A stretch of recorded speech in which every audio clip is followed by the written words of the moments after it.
Yes, that's right. Back by popular demand. Well, backed by a deafening silence that we took to be a reasonable demand that you were all just too polite to make.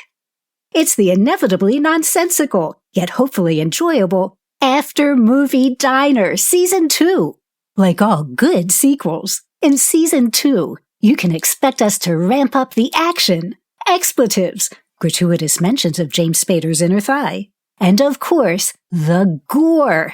That's right, we're going to be rupturing earlobes, nastily prodding dangly viscera, pulling kneecaps off and splashing about in the goopy bits. Oh, I'm sorry, I got carried away.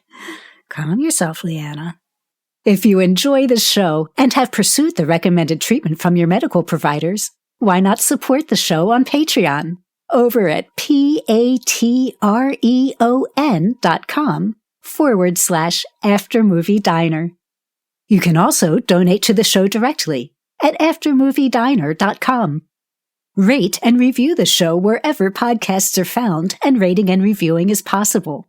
Even a 1-star review provides useful insights on exactly the sort of petty-minded and wretched individual who negatively reviews free entertainment they do not need to be consuming.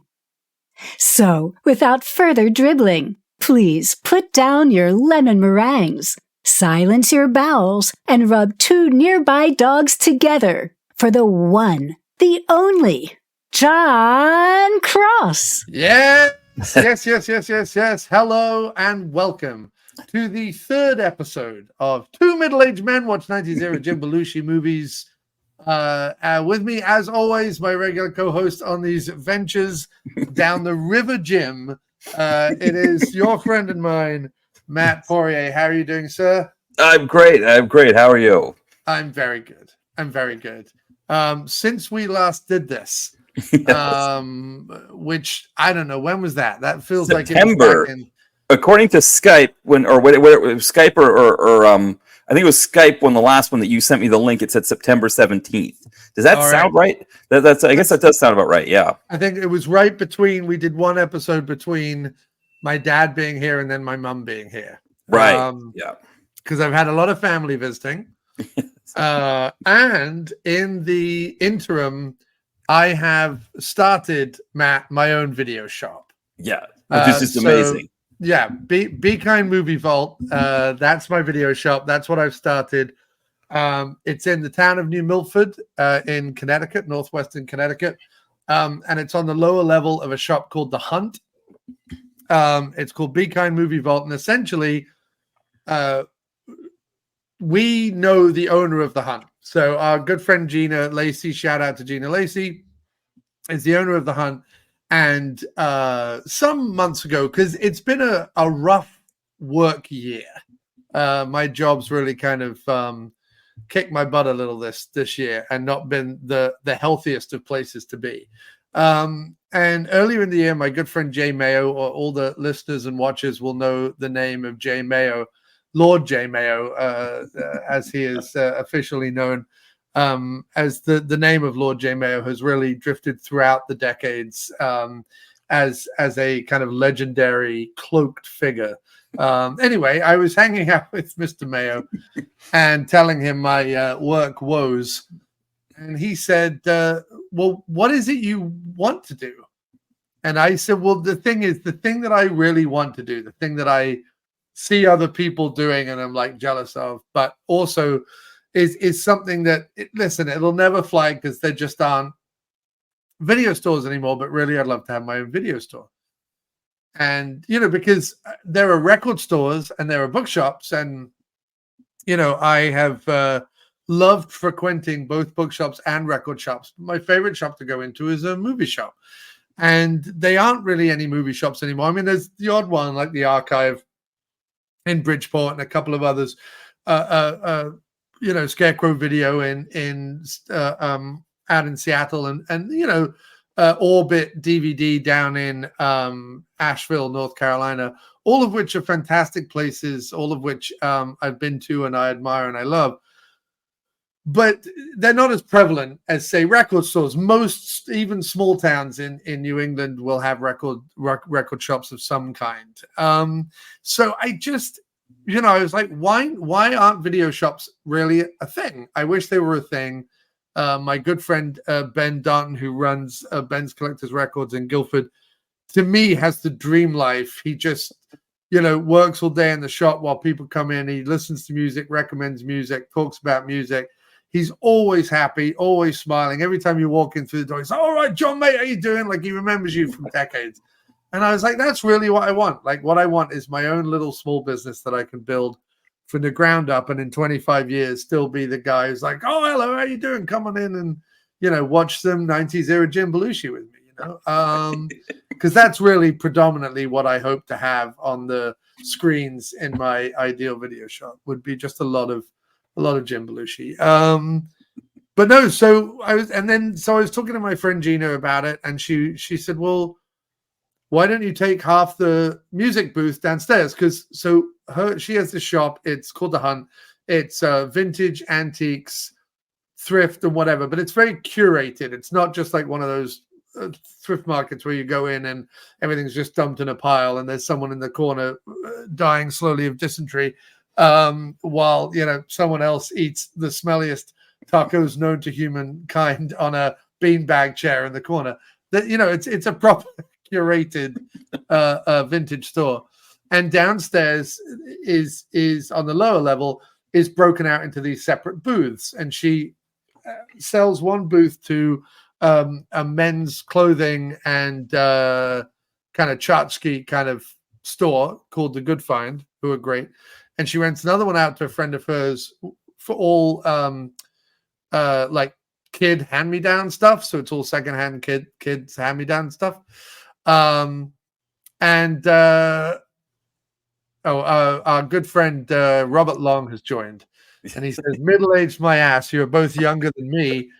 Jim Belushi was good in Thief. Well, Robert, I am technically middle-aged. Yeah. I would have to live over 88 years old for right. this not to be middle-aged. So I'm close to 90. I'm not going to live to 88 years old. Right. Yeah. So I'm at the middle of If for me, same thing. 88 or 89 or whatever. Yeah, that would. So if I'm in the middle of 80 of 44, right? We're Right. in the middle. And I think yes. I guess this would be considered old. People would think this would be considered old age for the medieval period, but actually, people lived into their 80s in the medieval period. They were just lucky or unlucky, depending on. If any children ever stumble across this in like the year 2030 or something, and I say that like it's a long way away. It's not that long away. 7 years, yeah. But I'll live to probably see 2030. Anyway, some kids discover this in 2030 and they're watching it. They probably think like 44 is the oldest age on the planet. Robert, we would be at the beginning of middle-aged. You would probably be in the middle of middle-aged, if that makes any sense. Anyway, to finish up the story, Gina said, well, she has these booths downstairs, and one of the booths she has, which she runs, she had just thrown a bunch of vinyl in there because she had gone to some estate sales, got hold of some vinyl, and thought, just throw some vinyl in there. So she was like, why don't you take half the booth in the music booth downstairs? So it's sort of music and movies, and it kind of makes it this physical media place, and you bring in your movies and do whatever you want on the left-hand side and whatever. So at the moment, I have half a booth in the downstairs of, on the lower level of a wonderful, wonderful, wonderful shop on Bank Street in New Milford. And if everyone comes to it and buys all of the things that I have there, I can afford to keep it open another month. And it'll be like that. And, I just got interviewed by the radio station today, the local rock radio station, Danbury and New Milford area, I-95, WKRI or whatever they are. So I just got interviewed by them today. I got interviewed by a local Connecticut newspaper as well, which is going to go up next week. So, everyone's like the community matter are pumped. The community are really behind this. The chance that one day they'd be able to walk into a store in New Milford and potentially find Coldfire, Wings Hauser in PM Entertainment's Coldfire, has all of the greater Danbury area aflutter. Let's just say they are seriously excited about. I don't know why I have the big black screen. We're not watching the movie yet. That's better. We're doing the preamble. The opening piece. Yeah. It's much better than we be full size because who doesn't need to see what's happening here? Exactly. Matt? Right. They can't. No expressions. They just think that I'm just sitting there blankly while you're discussing all this stuff, and I have nothing to. Yeah. Right. Yeah. No, but Matt is gurning and playing to the camera and promoting his other show on his mug and right. all that. Come get our merch. Yes, John designed a lot of the merch that isn't this one, but he's designed merch on our thread list. So I didn't design whatever that mug is. No, I would have had lightning bolts and all shit going on. Yes, yeah. Actually, I think I've got one of the patterns that you designed. While we're chatting here, really quickly, here's this is the one that you designed. Yes, that's my 80s synthwave nod to the DTV connoisseur. I believe you go to the site. If you go to the merch site, which is dtvconnoisseur.threadless.com, I believe that one is called Vaporwave. I think I called it Vaporwave actually. Quite possibly. But no, fantastic. Check out Direct-to-Video Connoisseur's merch. You can also buy After Movie Diner merch. I would strongly recommend. I don't have my shirt on this time. I had it last. Or if you watch the previous episode, you can see that I have After Movie Diner shirt on. So I went full Moxie this time. So I've got Moxie shirt and then a Moxie hat. So of course, I love it. That's sort of when I think of you, Matt. Right. And it does happen from time to time that you waft into the transom of my brain. I think of Moxie. And if I see, and the alternate is also true.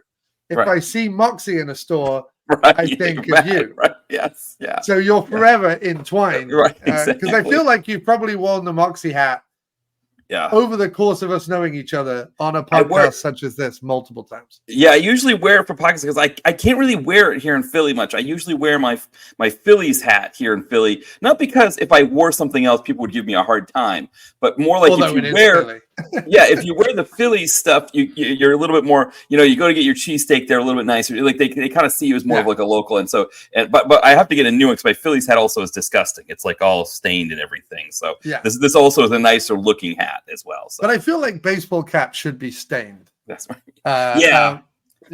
Robert says the After Moxie Diner, which I do like. Because that implies that we just sat around, drank a bunch of Moxie, and it was like, let's do a podcast. Right. It is high in caffeine. It has some caffeine in it. So we'd be there halfway through being like, oh, wow, another thing I want to talk about. Now, does it make it as far down? Let's have some more Moxie. Does it make it as far down as Connecticut? Because we don't get it here in Philly. Obviously, you can buy it in our local supermarket. That's odd. Because so that's I guess like I don't know if New York has it. So that's like if I really needed a Moxie fix, which I don't know that I necessarily. I mean, I was up visiting my family, but I didn't make it to Maine because my mom was ill. So I was sorry to hear that. No, it's okay. She's fine, but she didn't want me to catch it. So I stay with my sister and brother-in-law in New Hampshire. I guess actually I think about we didn't go to a convenience store either. We went to a beer place, and that was about it for So an Aldi. I think our local supermarket has the 6-pack of the Moxie. Yeah. It is an acquired taste, I will say. Like most Mainers, when I mention that I like my Moxie fix when I'm up in Maine, they just gag. Like they're just like, oh, you drink Moxie? Oh, so it's like, so even like Mainers don't like it. I don't even know who likes Moxie, to be quite honest, but somehow it's existed for years, right? Like it's always been something you could buy, but I'm the only one I know that likes it. I always get, and I understand, and this happens a lot in like the chocolate world, but I always get sad when they discontinue something. Yes, like that's true when they completely discontinue something. Because I understand everyone wants to be Pepsi or Coca-Cola. I understand. Right. Or Mountain Dew, if that is your preference. Although I think Mountain Dew is probably owned by either Coke or Pepsi. I think it's owned by Pepsi. Yeah. Everyone wants to be that, but I like the idea that just that Tang or something would still be going tab clear or something would still be available. And the fact that it isn't, listen, I live, Matt, I get up, I figure it out, I get through the day. I'm not sat around weeping into my beverage, wishing that tab clear was a thing that I could buy. But I won't say that I'm happy about it not existing anymore. Right. But they just got rid of the Caramac in the UK. And the Caramac was by far the Nestle Caramac. Yeah. It was that, I don't know if they have it over here, but there's obviously milk chocolate, right? Dark chocolate. Everyone knows where they are with that. White chocolate, that people have got used to that. They're like, okay, white chocolate. It's not really chocolate, but okay, it's we know the flavor of white chocolate. Right. Well, in the UK, there were a few, not a lot, but a few bars that went to what they called gold chocolate, which was essentially the same kind of consistency as white chocolate. So not really a chocolate, but like a paste or whatever, right?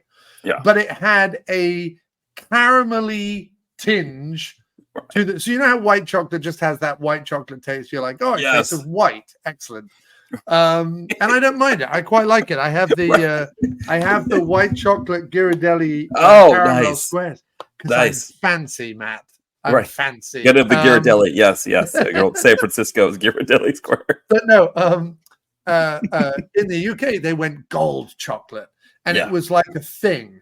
And people and it was there were you could get like a Fox's Gold bar. And you could get like a Whisper Gold. So you could get existing confectionery, but now with gold chocolate. But then the Caramac, Matt, was bold. It went, we're having nothing else. Right. It's just going to be a gold chocolate bar. And it's not even thick, Matt. It's thin. Right. Yeah. It's like half the thickness. So you take the caramel out of this. Right? Yes. And it's that break it in half. So it's just like the front plate. But and that's what it is. Gold chocolate, not white chocolate, and that's what it is. But I know nobody ate it. But the balls of something like that, Matt, you know what I mean? Yes.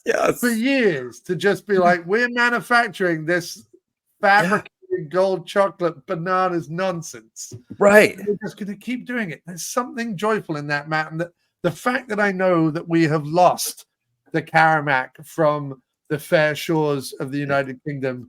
I don't know. Again, Matt, I wake up, I live. I'll get through the day. Right. But occasionally I'll feel a pang of sadness for the death of the Caramac. It's. I think that's how I would feel if Moxie ever finally, when And again, it's not like I'm keeping them in business because I only ever have Moxie when I go up to New England. And I get like 2 20-ounce bottles of it at the most, and it'll be something like where my mom will be like, "Oh, do you want some Moxie? I'm at the convenience store. Do you want to buy?" Okay, yeah. I remember one time she did get me like the 12 pack at the grocery store. But the problem is if you fly, the 12 pack, man. Exactly. It was like the big. The problem is with the way airplane travel is nowadays that if I'm flying somewhere, I can't bring it with me, right? Because I never pack a bag when I visit my family because, they've got clothes and things for me up. I keep stuff up there, because I know I'm going to be there multiple times. So it's like I just have my backpack. And so then you can't bring sodas in your backpack because apparently someone might make a bomb out of Moxie or disguise a bomb in a can of Moxie. And listen, I'm talking to the TSA right now. Right, yeah. I think TSA, you can make what's the word? You can make an exception. You can make an exception for Moxie exception. Yeah, I think that yes, it could be called the Moxie exception. Right. That's in sort of one of those like Robert Ludlum thrillers. They would be like or Clive Cussler or something. It's the Moxie conundrum or whatever. This would be the Moxie exception. Yeah. And the Moxie exception is, if I'm bringing Moxie on a plane, assume I'm one of the good guys. Right. Just assume I'm one of the good guys. Right. You know what I mean? Yeah. Because why, Matthew, would anyone with a negative feeling in their heart, why would they bring Moxie? They wouldn't. Right. They wouldn't. No. They would go for a lesser, beverage, the aforementioned Mountain Dew, for example, or Mountain Dew, yes. Yeah, or something heinous like the plant-based Coca-Cola, something like that. That's when you're like, okay, listen, if you're going to drink poison, make sure it's plant-based, because yes, right. Or one of those like boutique sodas where like you look on the back and it's like they tell you their story. And why? My children were like getting the runs from drinking Coke, so I had to make a soda that didn't have this stuff in it, so they don't. Now they can drink soda, and their teeth are still rotting out, but at least they don't have the runs now, and that's why we want to make this soda for you. And it's like, what a great, beautiful story, and I'm paying $5 a can for this stuff, and it's yes, yeah. And they're like, when our grandmother first sat down to tell former President Eisenhower about her plans to revolutionize the drink industry, we were but an imagination in our parents' eyes. But now, 60 years later, we're making this shite soda. It's selling it at the co-op on a huge markup in like Whole Foods or whatever. And and so how do you get it so sweet if you're not using sugar? Like, well, we put heroin in it. It's mainly heroin based. But natural heroin. Heroin. Of course, it's only on organic, certified organic farms in Afghanistan. Yeah, right. They're like, well, we put poppy seeds and the coca plant in the drink, and you're like, wait, isn't that cocaine and heroin? Like, isn't that sort of? Yeah. Do you ever see like those? It's all natural. It's natural. It's natural opium and natural. Yeah. Anyway, I used to imagine like one of these BS like documentary things that they show at the airport, like over like oh this company is this company is like this startup is revolutionizing the Coke industry, and look at how they're out and like they're growing in organic farms in Afghanistan, and look at how they're raising up these Afghani farmers as they're growing poppies, and it's like, and it'd be like this whole wondrous thing, like this reporter, this like cutesy like pixie woman reporter out there like with her wow, this is really cool. Maybe like they're doing like a sped up shot of them walking through the park, and stuff like that. It's like, airport entertainment is like, or airplane, it's like it's the worst stuff ever. And it's like if you don't, like a lot of times it's like if I'm eating or something, I don't want to have my headphones in or whatever. But it's like the amount of time that I don't have those headphones in and I'm not like watching something, and I just happen to look up and see this airport entertainment stuff. I just. Like I think I die a little bit more inside than I would knowing like if Moxie was, it's like I think a little piece of my soul sort of just leaves my body and just floats out. Play Moxie ads. Yes, but no, look, there's no excuse, Matt, in this day and age of everyone having a movie studio in their pocket. There is no excuse for the fact that 90% of the things that are made anywhere, like 90% of the things made, these days is shit. Yes. It just is shit. 10% is actually still as fantastic as it's always been. Right. Or no, 8%. And then there's 2% in the middle that's, Apple TV has another series featuring an actor you kind of liked in the 90s. What's the plot? Doesn't matter. I mean, it'll look beautiful. It'll look really beautiful, and Patricia Arquette will be, passable in it. But nobody cares. But that's the 2%. It's beautiful. That the money went into it, and that and occasionally it'll have an idea, and you go, an idea, good. But in general, it's sort of moving wallpaper in the best way. No disrespect to it whatsoever. If you want to endorse us, Apple, we're more than happy. If you're looking for quality content, how this isn't on Apple TV, I don't know. No, exactly. Yeah, I don't know what is. I think you could make us, Matt, one of those, the screensavers on the TV, on Apple TV, when the screensavers come on. You could just make Matt and I just like float. Anyway, sorry, you go ahead, dude. No, well, one thing I was going to say is that, like, I think like the morning show. I've never seen the morning show, but the way it's been described to me is exactly the 2%. It's a 2%er, I guess you could call it. Right? It's in that 2% range that you're talking about. But well, the first series was pretty exceptional. I actually liked. I would actually nudge the first series into the 8%. The next couple of series have been, they no longer really have their cause du jour, so they're sort of, and the world is so fragmented on absolutely everything these days that there's not like with the Me Too thing. It was a nice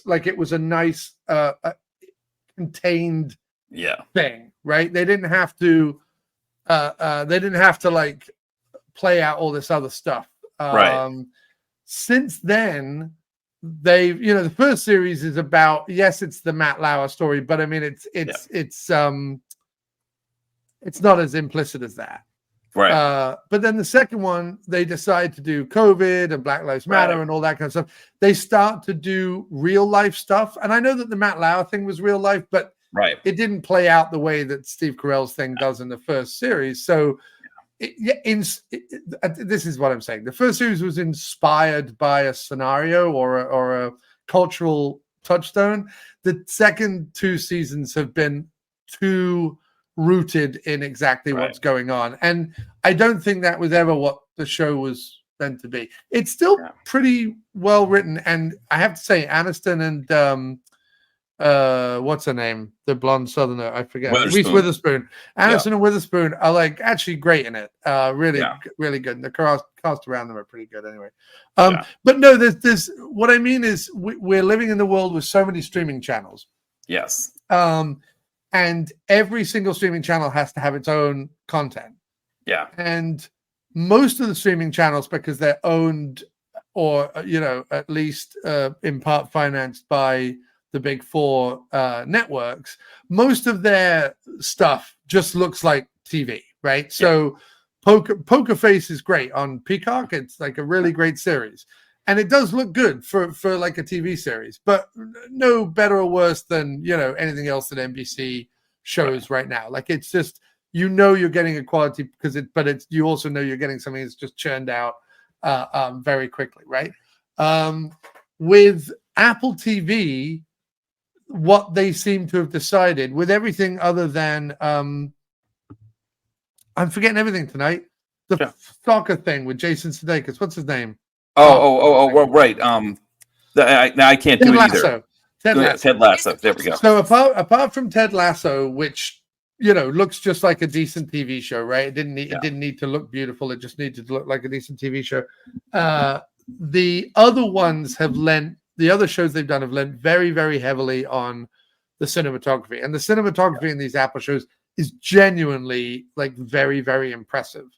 And the writings for some isn't bad, but then I feel like some of the other shows, it is just like la-di-da, we've cherry-picked an actor everyone kind of, it's like Matthew Modine starring in a somewhat sci-fi, somewhat thriller kind of show that takes place in the future on a space station where someone's killing dwarves or something. And it's, and that's just a show. And Matthew Modine shows up and you go, all right, well, fine, whatever.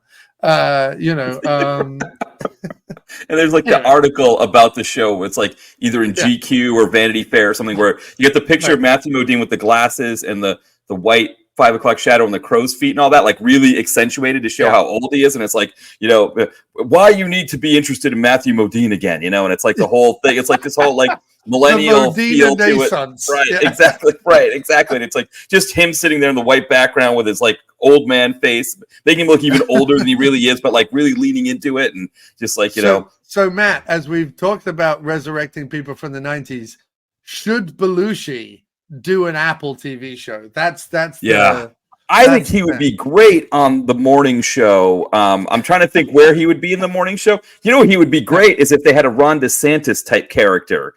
And because Ron DeSantis is actually my age, we're talking about me being middle-aged or not. Ron DeSantis is my age, and he looks like he's 10 years old. He looks like Belushi would play a good Ron DeSantis. Not to cast aspersions on Belushi, but I think he would bring the requisite goofiness to it.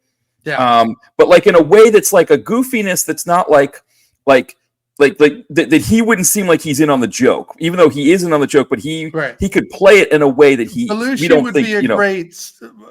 would be like a great slime ball middle tier politician, right? Like maybe like the vice president pick or something, like right. Not quite like one of the forerunners, although actually, if you look at Republican ones running. They had it on silent in the bar the other night when I was there, and I was just looking at it, and I was just like, these look like. I know. I'm just like, where did they shovel this bag of wankers together from? Anyway. It's on TV though. It gets televised. Yeah. Like you'd think like that would be something that would be like streaming only. Like you can only see this on Newsmax or something. Who fucking cares? Like why would MSNBC like waste time? Like I'm sure people would rather watch like Rachel Maddow, do like a 20-minute. Matt, they've got to be seen to be hard hitting. They've got to be right. Exactly. Be up to the minute on right. the finger on the pulse of the zeitgeist and all that. Right. Exactly. Right. No, the thing with Belushi. Yeah, Belushi would play like a sleazy middle tier guy who's probably got like a couple of scandals. Yes. I mean? Yeah. But also endears himself to the populace because he's quite a fan of Slurpees from 7-Eleven or something. Right. And they come out and he's like the Slurpee senator or whatever. Exactly. Yes, and he comes out from 7-Eleven in his big 32-ounce gulp and this thick Chicago accent that he just like really plays up like John Goodman did on Roseanne. Like he just really is just, yeah. So people who so yes, we're definitely ready for a Belushi renaissance. Yes. That has to happen. People who saw the little preamble that I did at 8:30 when I came on to tell everyone that the show was coming on will have seen this already, but I wanted to show Matt this. So far, these are my 3 Belushi VHS that I own. I have, of course, Royce, yes, beautiful. Which is a classic, which we will be watching at some point. Yeah. I have Red Heat. Oh, another beautiful. Yeah. And look at that, like Schwarzenegger, black and silver. Yeah. Belushi, just black on white. And smoking a cigarette, of course, with his coffee in his hand. Yeah. And then you know about this one, recently purchased. Traces of Red, Matt. Right. This is a pricey VHS tape. Yeah. There are collectors, Matt. Collectors. Yeah. Right. They have all of the well-known, like rare, I spit on your grave with the Lentica cover or whatever. The hologrammatic version of Faces of Death 8. They have all that, but do you know their holy grail, Matt? It's Traces of Red. Right. On VHS. And do you know who has it, Matt? I have it. You've got it. But I want to point this out is start the bidding now. I'll start the bidding at $5. If anyone pays me more than $5, everyone fight for Traces of Red. But I want to point this out: the red and black of all the Belushis, which of course is the color of the Albanian flag, Matt, the black bird against the red background. So I wonder, with his Albanian heritage, whether Belushi isn't surreptitiously talking back to his kinsman. With this what is it? A subtle hint to his motherland.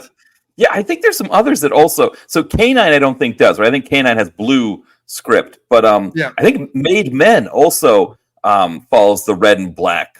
It's more kind of orangey too, because I think it's got like explosions in the background or something. But I think that one kind of follows that pattern.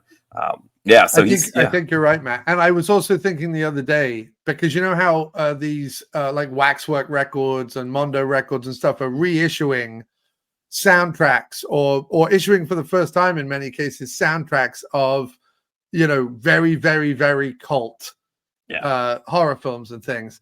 And I was racking my head and I was like, which Belushi movie? Like if Waxwork Records was going to be like, we're putting out the ultimate Belushi soundtrack.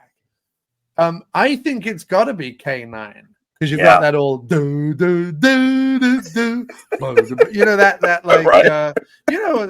But you've also got the bow bow bow bow. You've got that. You've got I Feel Good when he runs out of the car having had sex with the poodle. I mean, it's got like what I'm just saying. It's got like a classic 90s action soundtrack with a little bit of goof in there, with a little bit of the right. Next time when people watch the movie, that's what they're going to think of. They're going to think of some goof in a Maple Leafs hat going. on the internet.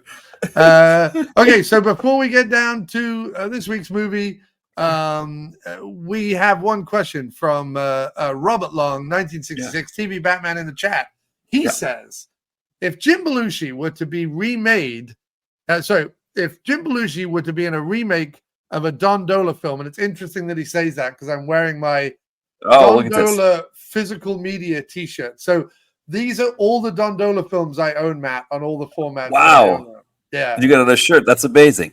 I got it on a shirt. So which movie would Jim Belushi be in and what character would he play? Well, this is tough because I really think that Don Dola films, for anyone who's seen them, they are expertly casted as it is.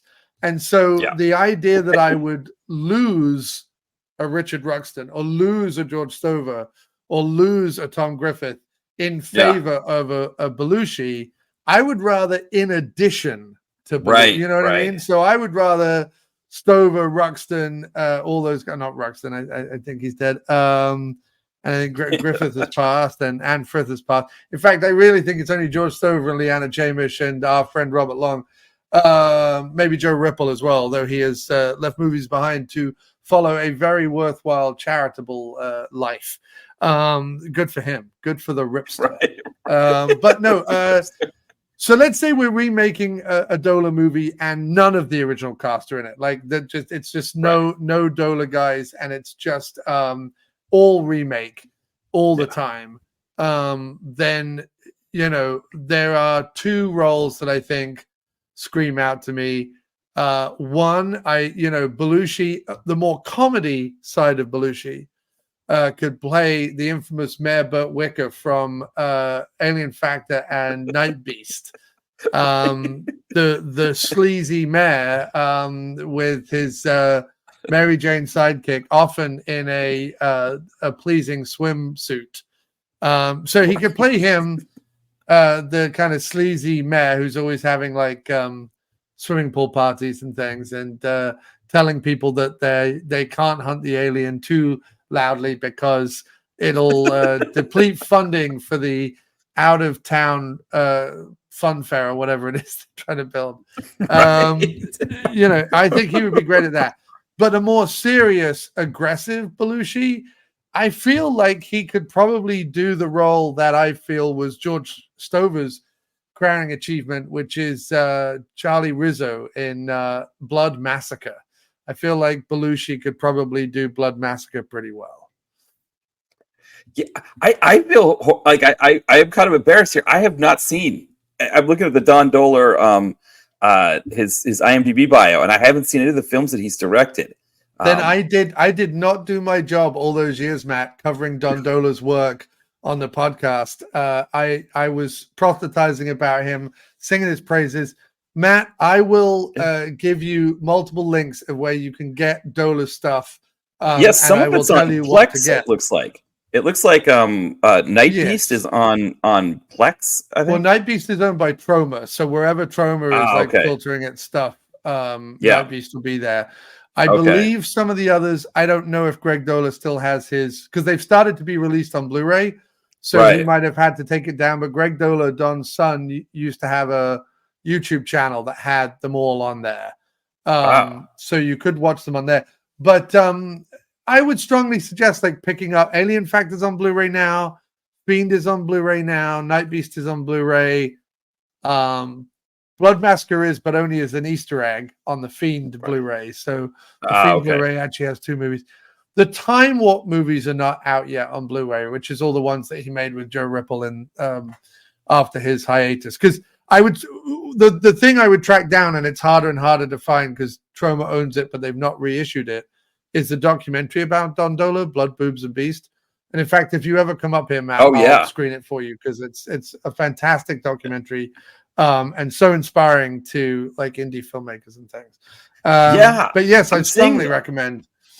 Yeah, a lot of his stuff looks like it's on Tubi, Plex, the usual suspects. So definitely could kind of make them happen. Yeah, I'm kind of embarrassed. I'm seeing like it's not like these are that obscure in the sense that, like, you go on IMDb and like I looked up Alien Factor, I think it had like 38 critic reviews, which I'm used to, a PM flick with Wiggs Hauser that might be just, me and, Ty from Compass and Bulletproof or something like that. That's like, Right. three or four critic reviews in there. So to see like 38, like that's usually a good number for something that's a little bit more obscure. Yeah, and look, it's very homegrown. The first handful are shot on 16 mil, and then the second group of movies are all shot on mini DV. So it's all homegrown stuff.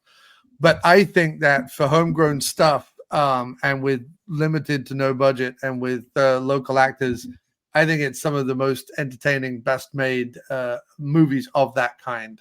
And I would strongly recommend you checking them out. Anyway, so that we get to see something of the crazy action Belushi, which I think will lead nicely into him parlaying the role of Charlie Rizzo in the Blood Massacre remake coming soon from the rebooted Orion Pictures. Let's get on with the wonderful Retroactive, which is tonight's movie. It's available on YouTube, so anyone interested, you can watch on YouTube. We have 5 people watching right now, Matt. That's the most we've ever had watching live. It's exciting. So hello to the 5. Please stick with us. We're about to start the movie. We've been having a fantastic conversation about Jim Belushi and about Moxie and about Don Dola and about just all sorts of things. So when you're done with this episode, go back and watch the first 30 minutes because boy, Matt, was that packed with some true gold? Am I right? It was. What was it? What was it? Carmack or the gold bar? The Carmack. There we go. Boy, was that filled with gold. And the funny thing is there's a great saying that Steve Coogan in one of his very early comedic things, Paul and Pauline Calf, where he played brother and sister, had this saying where he would be like, "Life's a bucket." No, in every bucket of shite, there might be a sliver of gold. It might just be the wrapper off a Caramac, but it's there. So whenever I think of Caramacs, I always think of this idea of a bucket of shite with a little bit of gold in it and someone getting really excited. And then, no, it's just the wrapper off a Caramac. But no, we've had true gold, Caramac gold. But now we're going to let the receding hairline from Chicago, the Albanian cigar aficionado, the man who has no business singing, playing, dancing, or anything near the blues.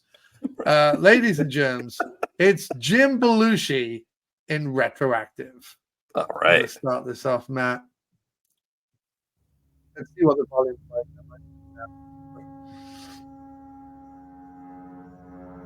Speaking of Orion. This is an Orion. Look, but it's the later Orion logo where they got a bit fancy with it. That's not the before they went out of Orion business. Logo. Right. Because you blew all the money on a logo. What the hell, man? They put in a logo and a Belushi sci-fi thriller. Right. It's like, wait a minute. Who is it who financed the Belushi picture and spent all that fucking money on a logo? Well, that's who it was. Brad Crevoy and Steve Stabler. Yeah, he was not stable. Yeah, he was Louis Morneau. So what would we know Louis Morneau from, Matt? Boy, that's a good question because it sounds familiar. Let's take a look here. That does sound very familiar. Beautiful to see Belushi's name over this glorious sunset footage. Or sunrise footage.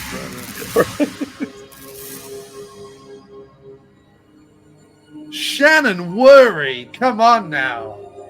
You need some Shannon Worry. Shannon Worry is in this movie. And Frank Whaley, who, if anyone deserves a bigger career, it's Frank Whaley. Boy, has he paid his dues.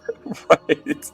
So I was wondering where I recognize the name Louis Morneau from. He directed Soldier Boys with a Z, which was he did. Yes, Michael Dudikoff film. His second unit director on that was actually Darren Aronofsky. So yeah. What? So, yes. Darren Aronofsky did second unit on a fucking Dudikoff picture? On a Dudikoff, not just a Dudikoff movie, Soldier Boys. Like what? That is marvelous. Yes, yeah. Whatever. Dinner parties, he goes, "It's Soldier Boys," but with a Z. With a Z, right? Dirty Dozen, but with teenagers that were all played by 20-somethings. Yeah, or 30-somethings in case of Jacqueline Obrador. Yeah. Oh, and Emmett Walsh. Man, Yeah. this is a 90s straight to DVD cast, if ever I've seen one. I mean, this cast was in so many of these types of movies. Right. I wonder if this movie passes the Roger Ebert test. So the Roger Ebert rule, right? That any movie that has Emmett Walsh or Harry Dean Stanton has to be a good movie. I wonder if he watched this and he said, "Okay, In fact, what I like to think of is that his wife played in this movie on his deathbed, Matt. That's what yeah. Your rule doesn't work. It does, Your rule is fucked, Eba.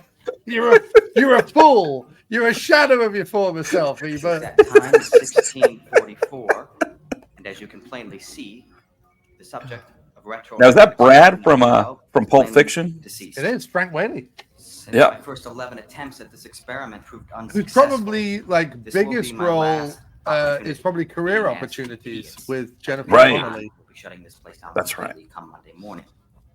This tape will provide proof that I have been able to briefly reverse the flow of time. Whatever subject passes through this machine will have total recollection of all that has happened. I, however, will have no memory of these events. Mm-hmm. Are we following these rules? They're laying down their rules hard and fast about time travel here, Matt. Right. So he'll have no memory, but everyone else will remember that they went back in time. Is that what we've been told? I guess so. Yeah, 10 minutes retro. These graphics. Look at these graphics. Yeah. This is what you came here for, Matt. High-end Belushi greatness. Now we're zapping a rat with lightning.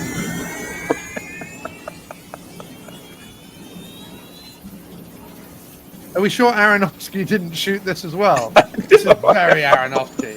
Louis Monroe, he's just he's just bringing up this young protege, Darren Aronofsky. He's like, see this? This is I could use this in Black Swan. But actually, no, I won't use this in Black Swan.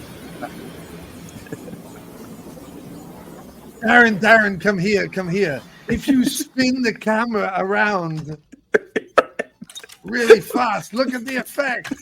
Yeah, great, Louis. Can we just shoot this fucking Belushi picture and I'm gonna go home? It's like every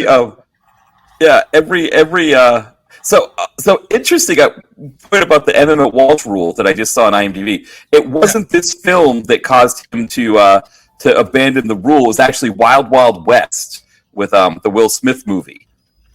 That's just foolish. When this and Sundown, A Vampire in Retreat exists, to blame Wild Wild West, that's foolhardy. But then, Matt, I don't know if you feel this way. Ebert was always wrong.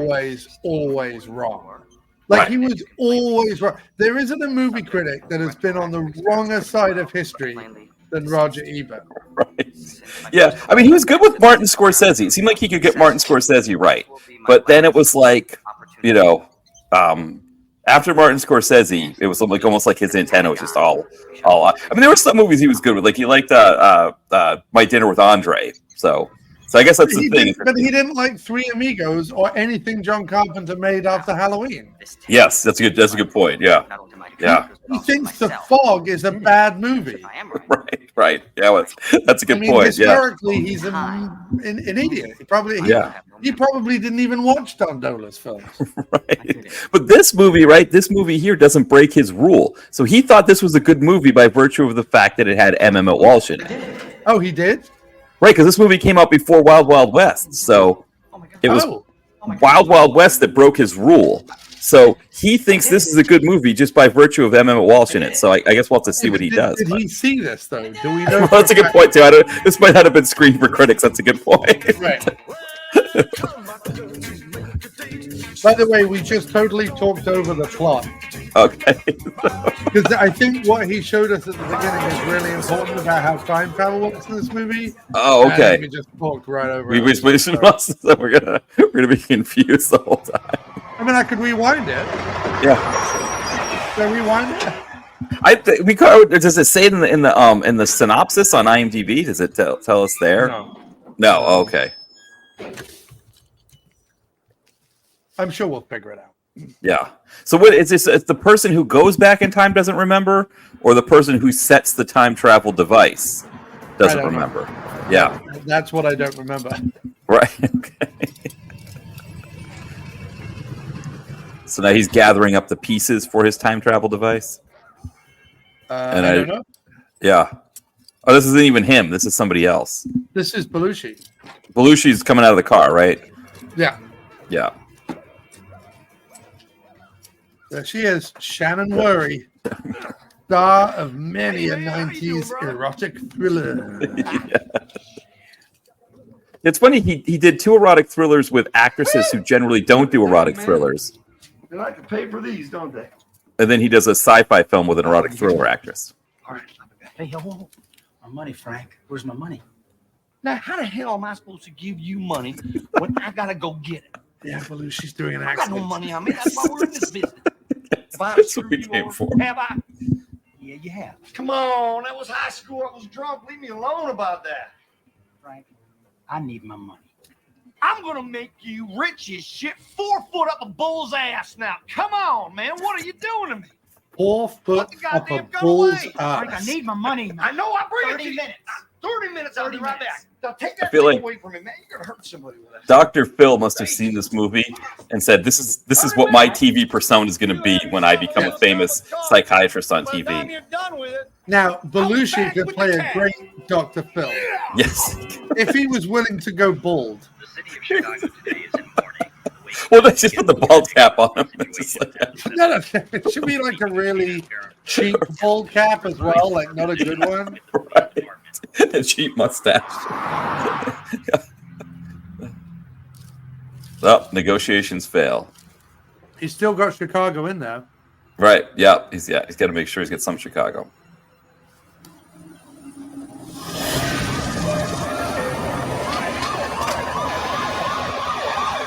A lot of backstory here, Matt. A lot of Okay. backstory. So she failed as a negotiator. She wants to go back in time and fix this. That one was get loud. Whoa. Yeah, that's the problem with those Chrysler LeBarons. They drift into the other lane a lot. They were known for that. Yeah. You said to be paying attention.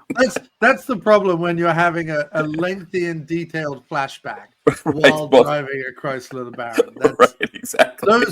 That's a confluence of events, Matt, that the world was never meant to endure. No, exactly.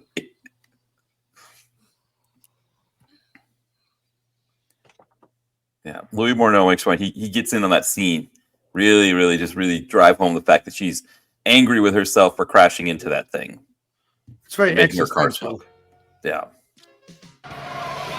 In the 80s and 90s, any youngsters watching this who don't understand it, in the 80s and 90s, cars smoked and even exploded quite frequently. Yeah. It was just a common occurrence. Yeah. That's PM, right? PM. It's just any kind of car chase. Those police cars in a car chase, like they could just touch a concrete embankment and they would explode and go flying over it. I think my favorite one is the boat explosion in Guardian Angel. Because you've seen car explosions many times, but the boat explosion where it comes in very, very slowly and barely brushes the rock and then immediately explodes. I love that. Yes. Yeah. Is that the only Rothrock PM flick, I think? It is, yes. Yeah. Again, criminal oversight. Yes. Yeah. Sorry, I'm trying to eat Haribo, and the wrapper is very noisy. Yeah. Whatever, nobody cares, right? No. This is 2 middle-aged men watching 90s era Jim Belushi. I think if we munching on Haribo or anything like that, I think, yeah. Particular type It's of fine. problem, you think? Yeah. Yeah, I don't really know. Belushi can't even bother to have his hair brushed. He's like, take you up the road Right. quick. A buddy of mine's got a tow truck on his own. Hell, come on. What is that face you're Frank's making, name. Belushi? I'm not understanding it very much. right. I'll fix you up. Isn't that right, Rand? Although I have to say, if I want to see Belushi playing any kind of role, it's a demented hillbilly Oh, I don't Yes. know. Yeah. with rockabilly I'd say sensibility. 5-10 miles. Right. And matching sideburns. Right, Texas, right? mutton chops. Yeah.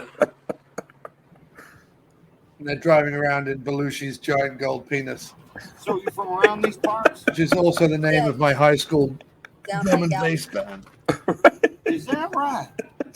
You sure do talk like a shit girl.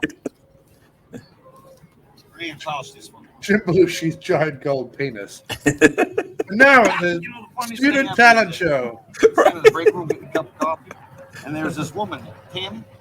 She's some kind of secretary or something. And she says, she goes like this. She says, Frank, that's a good-looking belt buckle. And I don't know, this just popped into my head. Don't ask me how. I just said to her, guess what I said? Guess what I say to her? Somebody please just guess what I said? I don't know, Frank. What'd you say? I like this better when it was done in Fear of Living in Las Better Vegas. pressed against your forehead.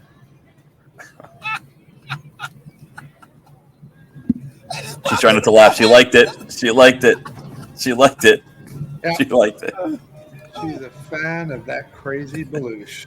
Yeah. She doesn't want to admit it, but she's. What's the matter? You don't want to experience my razor sharp wit back there? I guess I'm going to quickly go grab a beverage, Matt. I'll be back. Okay. All right. Sounds good. Yeah, I know what it's I'll let you know if you missed anything. You like country music? No, not really. What? I suppose it's one of the reasons I left Texas in the first place. Come on, it's made in America for Americans. You're not un-American now, are you? No, you might say that dealing with Americans is what I'm trained to do. Oh, touche. Don't tell me that. What happened there? Close. He said, you don't, what, you don't like Americans, do you? Or you just, and she's like, actually, dealing with Americans is what I'm trained to do. You. Oh, yeah. She's trained to deal with them, all right, Matthew. What's in that book of yours? Extensively trained. It provides Trained a in the framework L'Oreal to, School of Law work out what you might Enforcement. do if you could go back and change your life. Sounds like a bunch of bullshit to me. You don't mind me saying. Don't mind me Just saying. therapeutic role playing. Like me play Tarzan, you Jane? Yep, that's times with it. Yep. What the hell you suppose he popped up on? Well, but bad joke police. Bad accent police, too, I believe. I think it's Yeah. Belushi, you're doing a southern accent again. He's doing a southern accent while wearing unconvincing sideburns. Yes, I believe I am. All right. You need to go make another K9 movie. Leave this set right now and go make another K9. Go make K9 PO. Whoa, stay right where you are. I didn't ask you to get out of the car. That's a good point. Just stretching my legs. No crime in that, is there? I want to see your license and registration. Yes, sir. But you got to tell me one thing first. That is, what in the hell did I do wrong? You're doing 78 miles an hour in a 55-mile zone is what the hell you were doing wrong. Come on. Really? I can assure you, officer, that would be highly unusual for me. Because I am like this with the law. Just give me your license and registration. What was that? It was like a scissor motion? I'm like this Yeah, with the law. I'm like this with the law. Yeah. Here you go, sir. It means he keeps his legs closed for police Tell me who you officers. got traveling with you in there, Mr. Lloyd? Well, you're not going to believe this, but it's two very attractive women. blonde women. Even though I look like a bartender in That's why I ain't married. the saloon at the end of the Even world, illegal. I'm traveling to gorgeous blonde women. Yes, sir. Not a problem there. Just sit there. That's the kind of thing that, like, on the true crime, like, ID show thing that my parents would always watch. They'd be like, this creepy guy with two women, you know, and the police officer. It sounded suspicious, but he decided to let them go, you know. Yeah. Looking back on it, I don't know how a guy like that would have gotten two beautiful women, but I've seen crazier, you know. Yeah.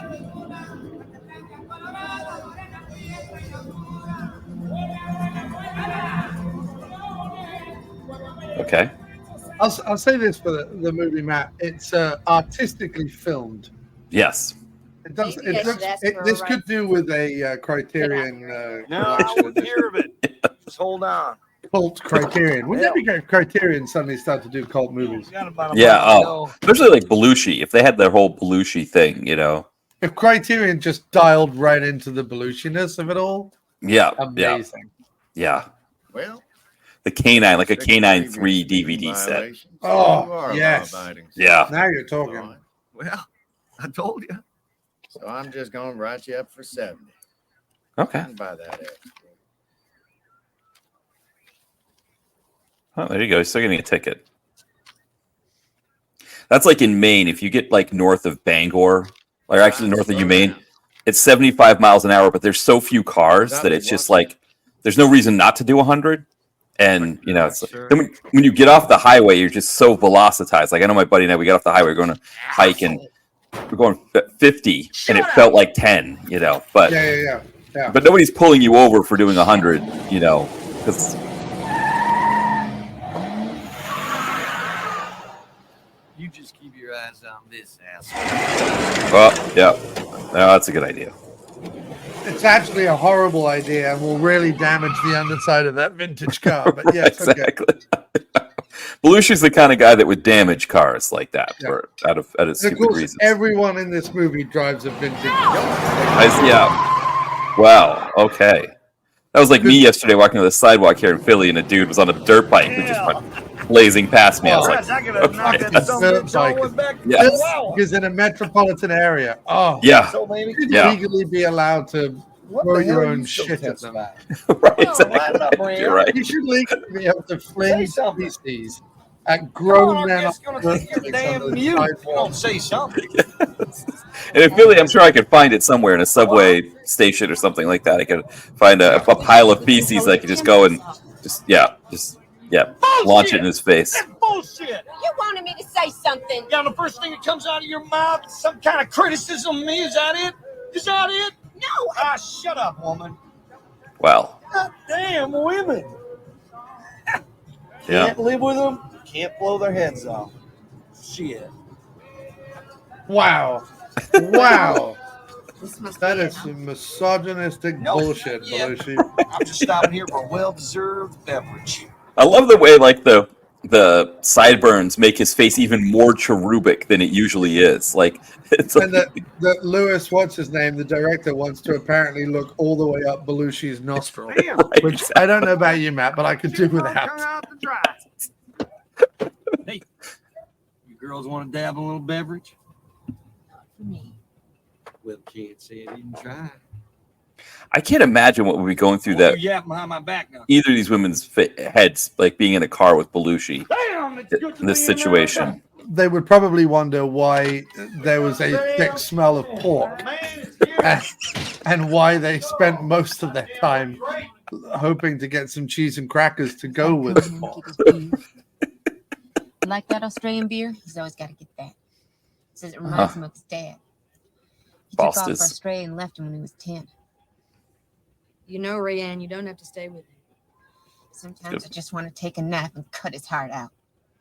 Honey, you don't want to do something like that. Now, look, I'm going to give you the number of a woman's shelter. Australia breakup. We at this point have no idea what's going on. I don't know who these two women are, how they know each other, why they're in a car with Belushi.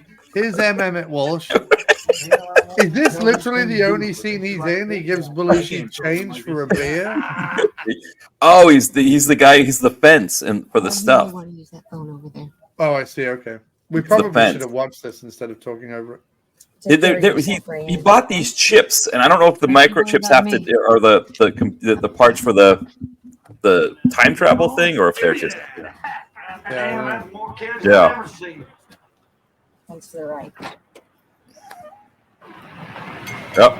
Oh, we're in Wisconsin, or they just have any Wisconsin plates. Oh. Whoa. Say, do either one of you know where we could find a place to camp around here tonight? I'm sorry, I'm not from around here. Down the road about 10 miles. About 10 miles? I don't think they're in Great. Wisconsin. Thanks a lot. I think these people are from Wisconsin.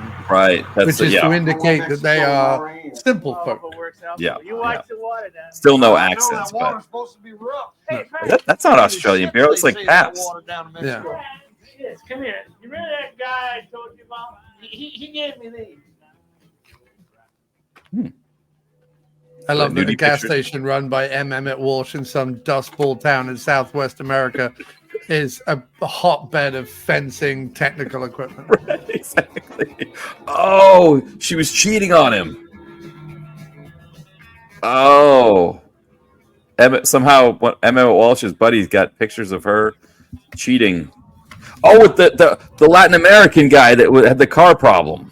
Yeah. What if he kept going through the pictures and there was like close-up penetrative shot? He's like, you didn't have to take that picture. Like, no, but I've got a long telephoto lens. Look what I got here. This is great. Listen, I just wanted to really do you a solid here. Somebody else? No, I didn't show nobody else. I think I must have dropped my wallet. Fuck. Yeah. Didn't show anyone else those photographs? Ah, damn it. Uh-oh. Yeah. No, you did. Belushi be pissed. Yeah. Yeah. Don't worry about it, asshole. I do kind of feel like that scene would have been enough for Roger Ebert to say he liked this movie. So maybe this does pass the M. Emmett Walsh test for him. Hell?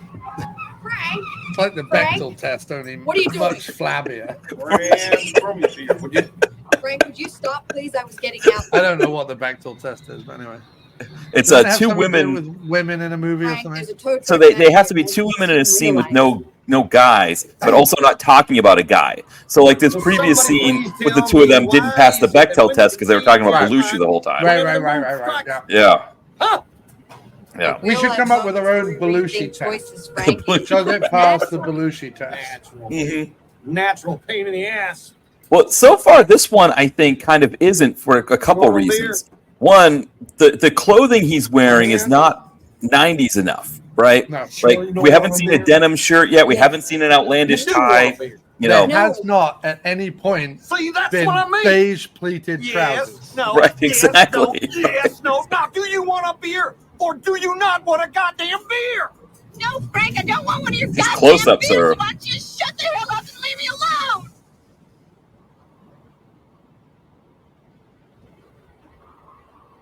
Drink it. Frank it. Drink it. Drink it. Drink it. Drink it. Drink it. Drink it. Drink it. Drink it. Drink it. I'll leave you alone. I'll leave you alone. Frank, where are we going? You see Karen, my wife, in here. She seems to think that I'm one of those bad to the bone, undercut assholes. And I think she just brings it out of me. What do you think? Seems to me that you can work it out. Oh, is that what you think? Yeah. No, I think it's a little too late for that. I think it's way too late for that. No, I know now. Never work out. Nope. That looks to be Tucson area. I've had some unforeseen realization that has left me saddened and terribly hurt. What are you talking about, Frank? It occurred to me back there that I'd seen that pickup truck before.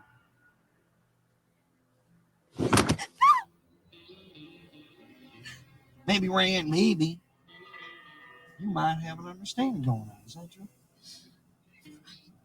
Come on, Rand. This is Frank. Come on. You can tell me the truth. He pulls out the pictures, but the only ones he kept are the really close-up, penetrative. Ah, you always lied to me. He just goes, look, and he just shows, and it's just like cock and balls and labia, and just like, look. He's like, what? I don't know. I don't know what that is. But for some reason, it's a photograph of like a 1970s porn, so everything is weirdly That's what I'm brown. talking about. He's gonna kill me! Frank, look at me. Emmett Walsh, of course. That's the kind of, you know, Shit's what it is. Frank, shit's what it is. talk to me. Come on, turn around and talk about this. No, babe. Frank. we Oh, can she's work doing this hostage out. negotiator At stuff. a dramatic moment, Come on, John you're a goes big from guy. another What are you, done? watermelon Haribo. Frank, That's put like the my gun buddy and down. I saw Lawrence of Arabia in the theater. My friend was like eating popcorn at like the most like tense scenes. Like the whole place is quiet. And you just hear crunch, crunch, crunch.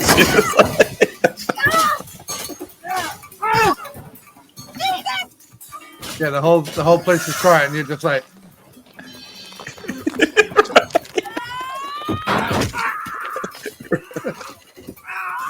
I just want my watermelon Haribo. I love the horror movie damsel run she just did there. She's still kind of doing it too with like the arms kind of akimbo and. I mean, Matt, I understand what you mean about he's not dressed 90s enough. But Right. the post-Pulp Fiction Americana 90s straight to DVD movie Yeah. was a very 90s thing. Yeah. Oh, yes. Yes. Yeah. I mean, James Spader was in about 8 of them. Right. Exactly. Eric So Stoltz. as we go through our with Eric Stoltz. With our journey, as we go through our journey with Belushi, we may find there are two Belushis owe the 90s. Right. There is the beige suited cop Belushi with either a t-shirt or a dark shirt under a linen beige suit running around in the desert, or there is the post-Tarantino 90s independent directors getting their chance to get their stuff distributed. Yes, it's an action genre pick, but it's also kind of arty in its own way, sort of movie. And there were plenty of those in the 90s. So while he might not be the 90s Belushi you long for, Matt, I don't think he's any less 90s. That's all I'm saying. No, he does feel like he's channeling some Vincent Vega in like the looks on his face and the way he sort of his mannerisms, like a Southern Vincent Vega. Yeah, but, he was hoping that this would be his Pulp Fiction and that Louis, whatever his name is, was going to take him to the higher level. Right. Turned out that it would be a few years later when he would finally get there with, according to Jim, it wasn't the art house movie that did it. It was it was the sitcom. Schlubby everyman sitcom. Right. The only thing that this has in common with Pulp Fiction is Frank Whaley. Right, exactly. This guy right here. Yeah, Big Kahuna Burger. This man, he just shot his wife. Just relax.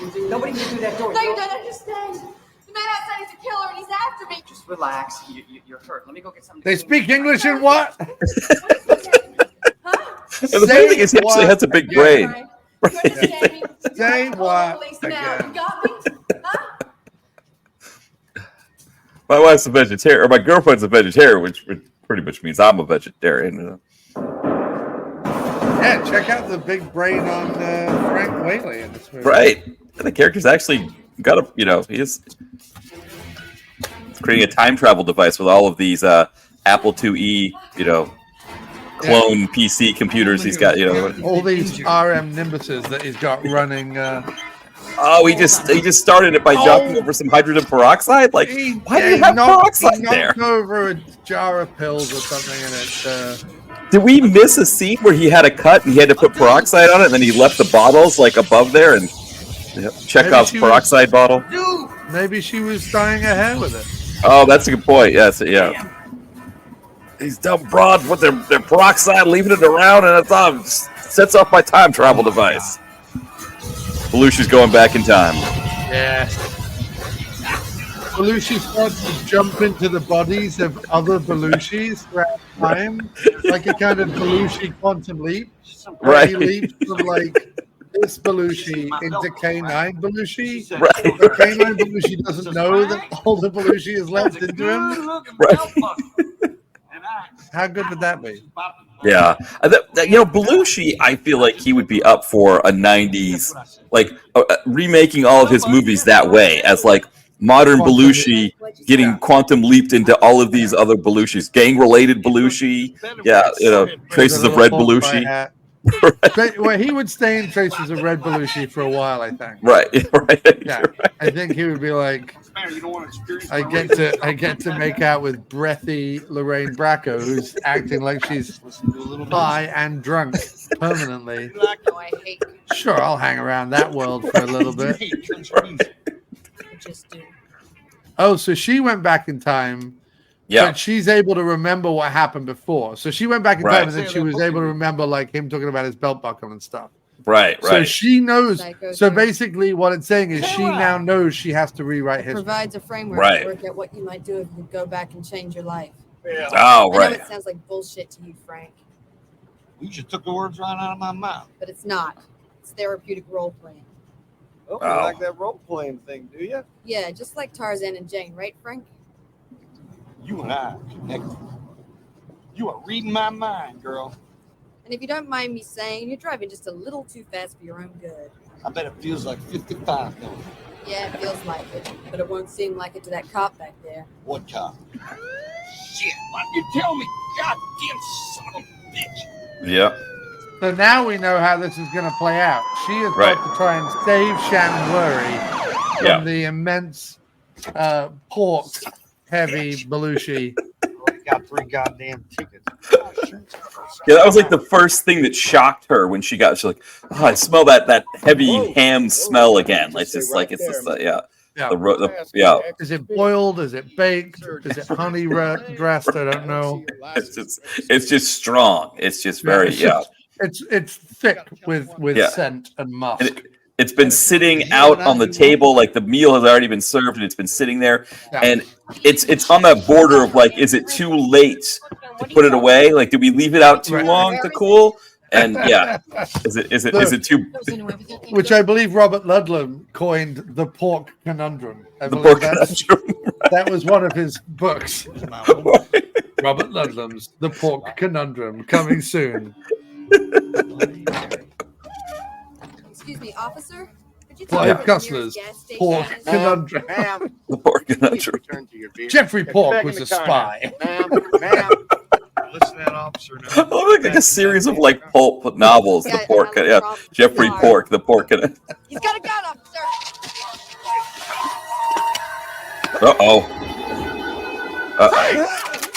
Officer, I'm with the Chicago Police Department. This man is a wanted man. That's bullshit. That's bullshit, man. I got a license to carry that gun, officer. Oh, that's not good.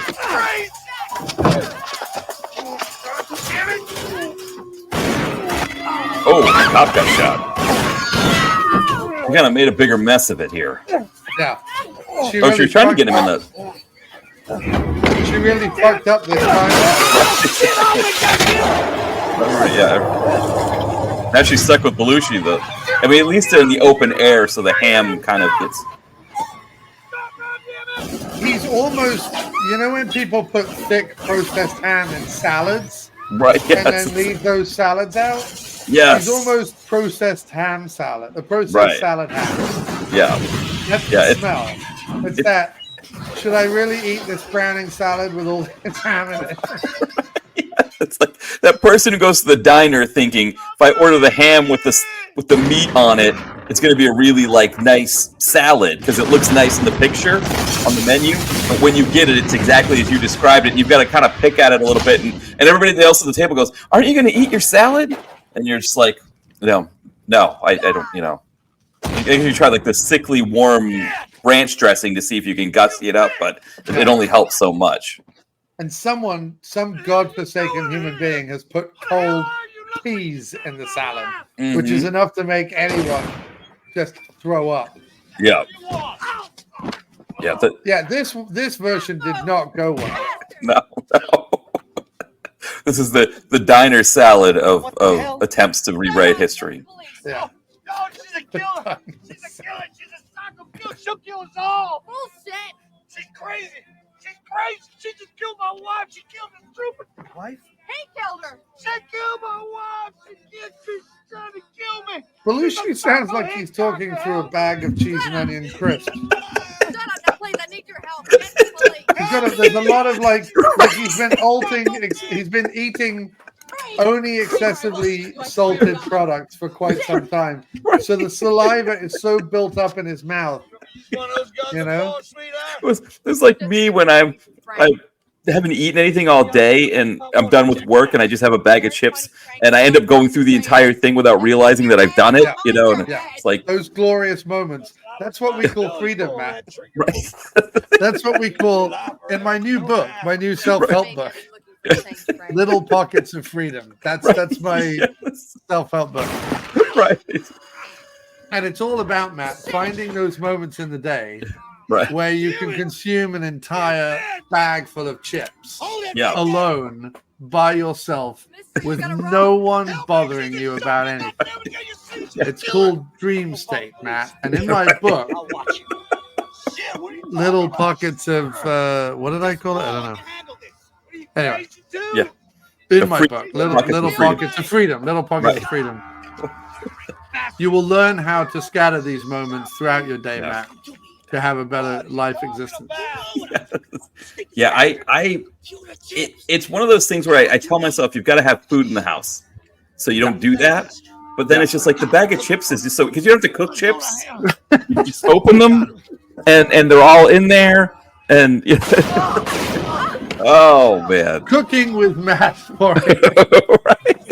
You don't have to cook chips. You don't have to cook chips. It's rule one of the Poirier kitchen. You don't have to cook chips. They're easy. Chips. They're just there. They're right there. Right. They're Why didn't anyone just make it slightly harder? Right. Exactly.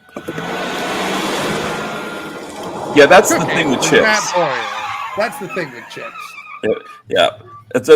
That's how chips get you. Is that you know? Oh, every time. Every time. Because they can taste like anything. Right. If you get British chips like I do, you can get beef flavored crisps, chicken flavored crisps, bacon flavored crisps, pickled onion flavored crisps. Oh yeah.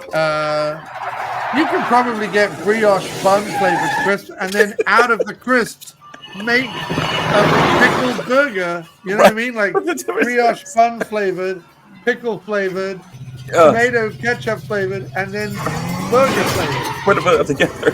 Put it all together, and what have you got, Matt? That's a dream dinner right there. No cooking involved. No, I go to you can taste the whole rainbow, Matt. Yes.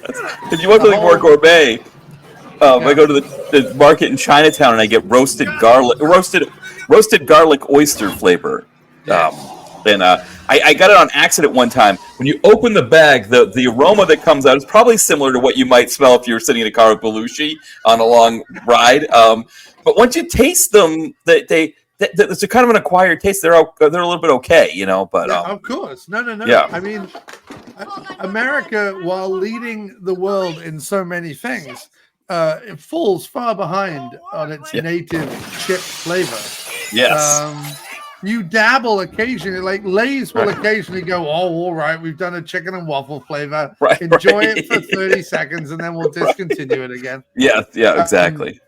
You know, or Lay's will do a honey barbecue. They'll branch out from the regular barbecue, Matt, and give us a little honey barbecue.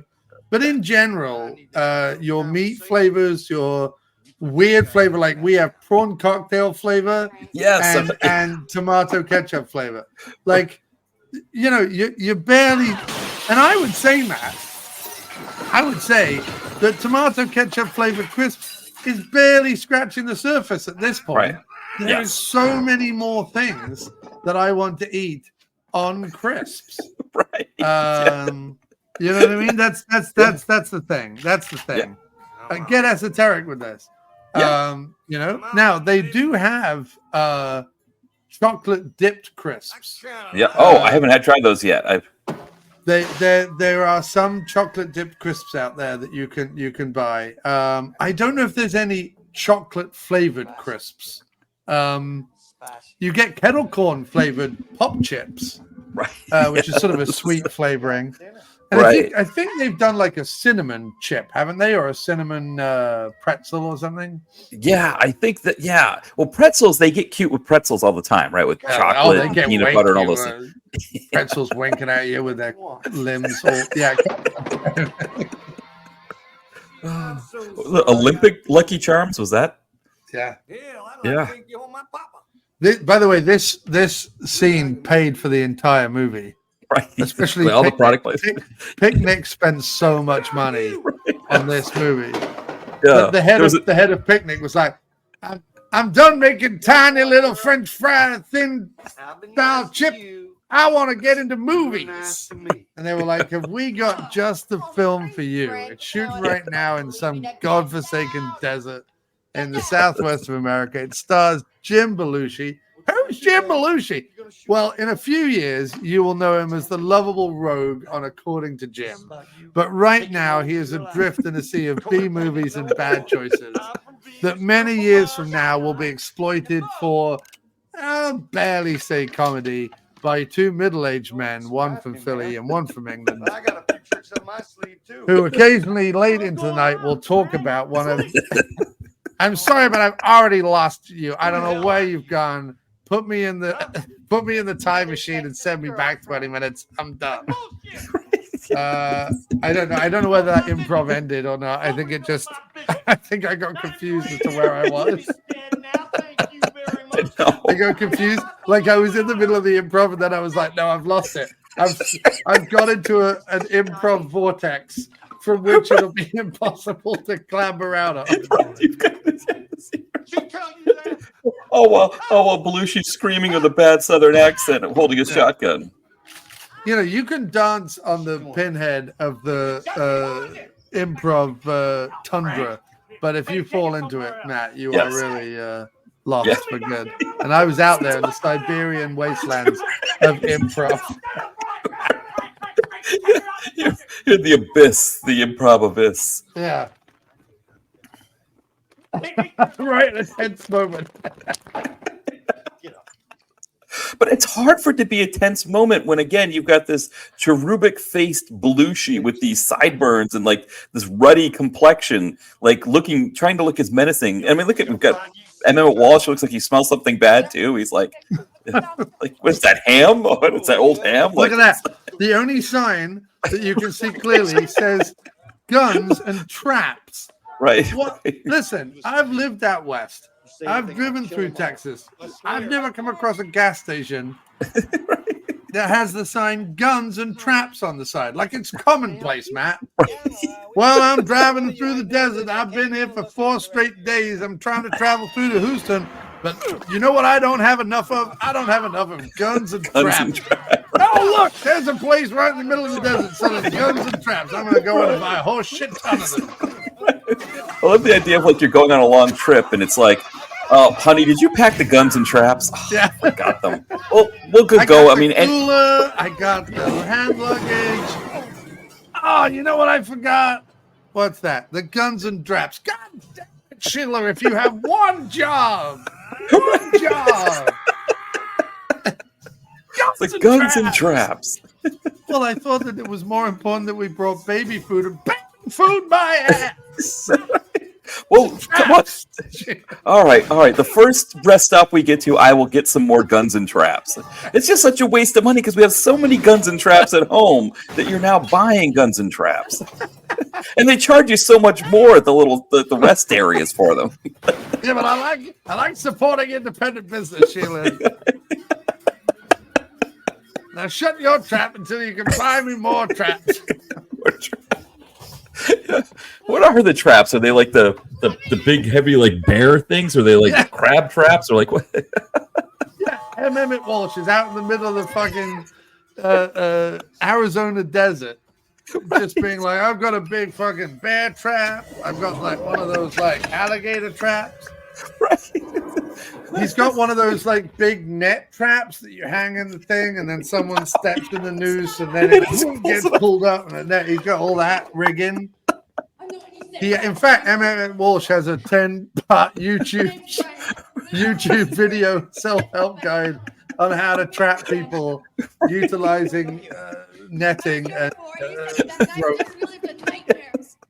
That would be amazing. The classic, get the person to step their foot inside the noose thing and get hung up upside down, which I don't even know how that trap works because you have to step exactly in that one place, but somebody always steps in it. Emmett Walsh is like, now, I don't know if you know this, but on the weekends, I like to go to a ranch and we like to hunt poor people. Remember it. He's part of one of those like rich elite. The most dangerous game is hunting humans kind of fucking thing. And he's like, every weekend I go out to the ranch and we hunt paupers.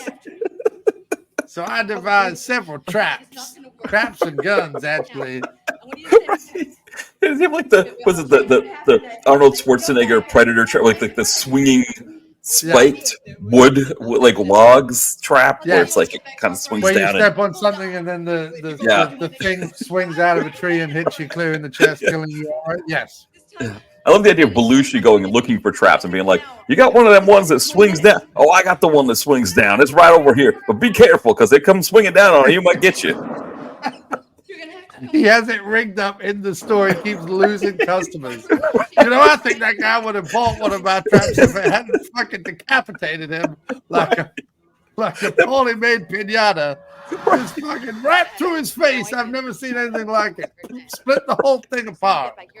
There's one of the timelines is they don't interrupt the couple or the family. They're looking for the campsite, and they go in to talk to MM and Walsh about the campsite, and the guy's like, yeah, we're from out of town. We'd be curious to see your traps. Sure, right this way. Whoa, kid, don't touch that. And then it's like, Can't go back 2 days. Come on, get on. I killed 6 children this week.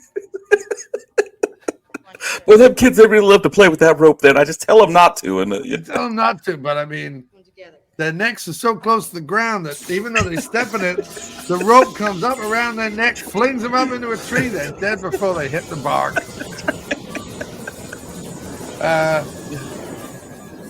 So now she's pleaded with Frank Whaley to send her back. The camera goes spinning. Oh, that so was just that's the the second key. time, Matt. This is the 3rd time. Now. This is So Frank Whaley doesn't remember meeting her. That's the key. She remembers meeting him, but he doesn't remember meeting her. That's what they're explaining. Like the rats wouldn't remember. The point of this movie, Matt, is if given the chance to go back in time and stop someone doing something, because everyone always says this: if I go back in time, I'm killing baby Hitler, right, or whatever. Right. Yes. Yeah.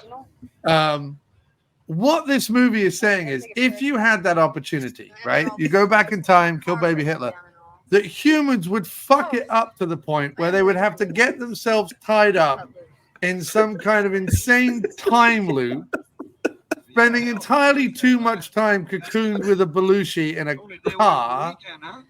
This is what they're saying. They're saying if someone was like, "Oh, we'll go back in time," okay, you've got, we've only got 10 chances, all right, and you've got to kill baby Hitler, right? Most likely, Matt, it's not till the 10th time that the human even gets fucking close. That's how dumb we are. That's what this movie is saying. I love the idea of somebody going back. What was like Hitler? Was he born like 1889 or something like that, or 1899? It's like somebody goes back in time to that period. As an avid Hitler fan, I have no idea. I've never had anyone say to me like, "When was Hitler born?" I have no idea. Anyway, I think it was something in like the late 1800s, but it was like they send the person back there and they have no idea what they're doing in that time, and they just immediately get killed right away by it's like they can't spend any money or something. So it's like, you got no money, all right, well then you're done. They just throw them out of a. It's like that's the other thing. You're right. Like people get sent back in time. They're always sent back to a point where they're like, well, conveniently, I know enough about this era as to be authentic, while also seeming like a comedy fish out of water.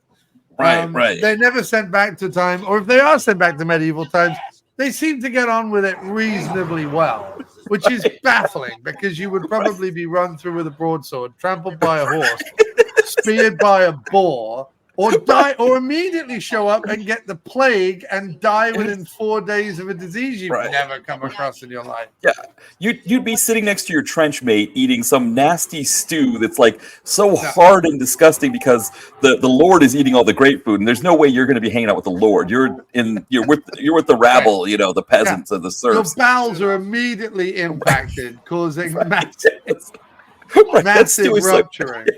Right, exactly. And you catch whatever disease because you're sharing the meal with the same person who's got all these diseases that it's like none of the water's clean, Matt. None of it. No, none of the water. They've not invented filters. Right. Yeah, how humans even survived the Middle Ages is just it's amazing because every generation thinks that the current generation has it so much easier than they did, right? Whatever the newer gen, and so that had to have started in the Middle Ages. Like as things were like slowly getting better, people were like, "We've actually got clean water one day of the week." We never, we had to go. You lived to 38? Days. Come on now, 38? That's insane, right? You actually can tell the Lord that He can't sleep with your wife now when you get married. We always had to let the Lord. You can actually say no and refute it. It's just, then the Magna Carta. That was it. Like you don't know what it was like before the Magna Carta. Yeah. Listen, boy, you have no idea. I don't know why the people in England would be a Southern American accent of evil, but it just seems right when talking about bollocks that nobody knows anything about. To do either an English Northern accent, lad, You don't know what it was like before the Magna Carta. Goodness me. It's either that accent, Matt, or it's an American accent, Southern American accent. Like either accent seems to play well. And I'm not besmirching the good people of the south of the Mason-Dixon line. And I'm not besmirching the people who live weirdly north of Birmingham. In the UK, because everything above Birmingham is sort of weird, just weirdly north of Birmingham. I'm not besmirching those people. Those people are wonderful people.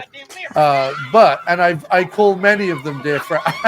I have many northern friends, Matt. You know what I mean? Yes. In the same way that I have many black friends and gay friends. I have many northern friends. Yeah, I have a coworker who's from the north of England. I remember I was telling him about watching a Craig Fairbrass movie where people had baseball bats, and I was saying how like what do you sell baseball bats for other than to beat people up and use them for bar security? And he's like, actually, where I'm from, it wasn't just a baseball bat, but they put a nail in the baseball bat. So he's like, yeah, that's how he grew up. Yeah. Right.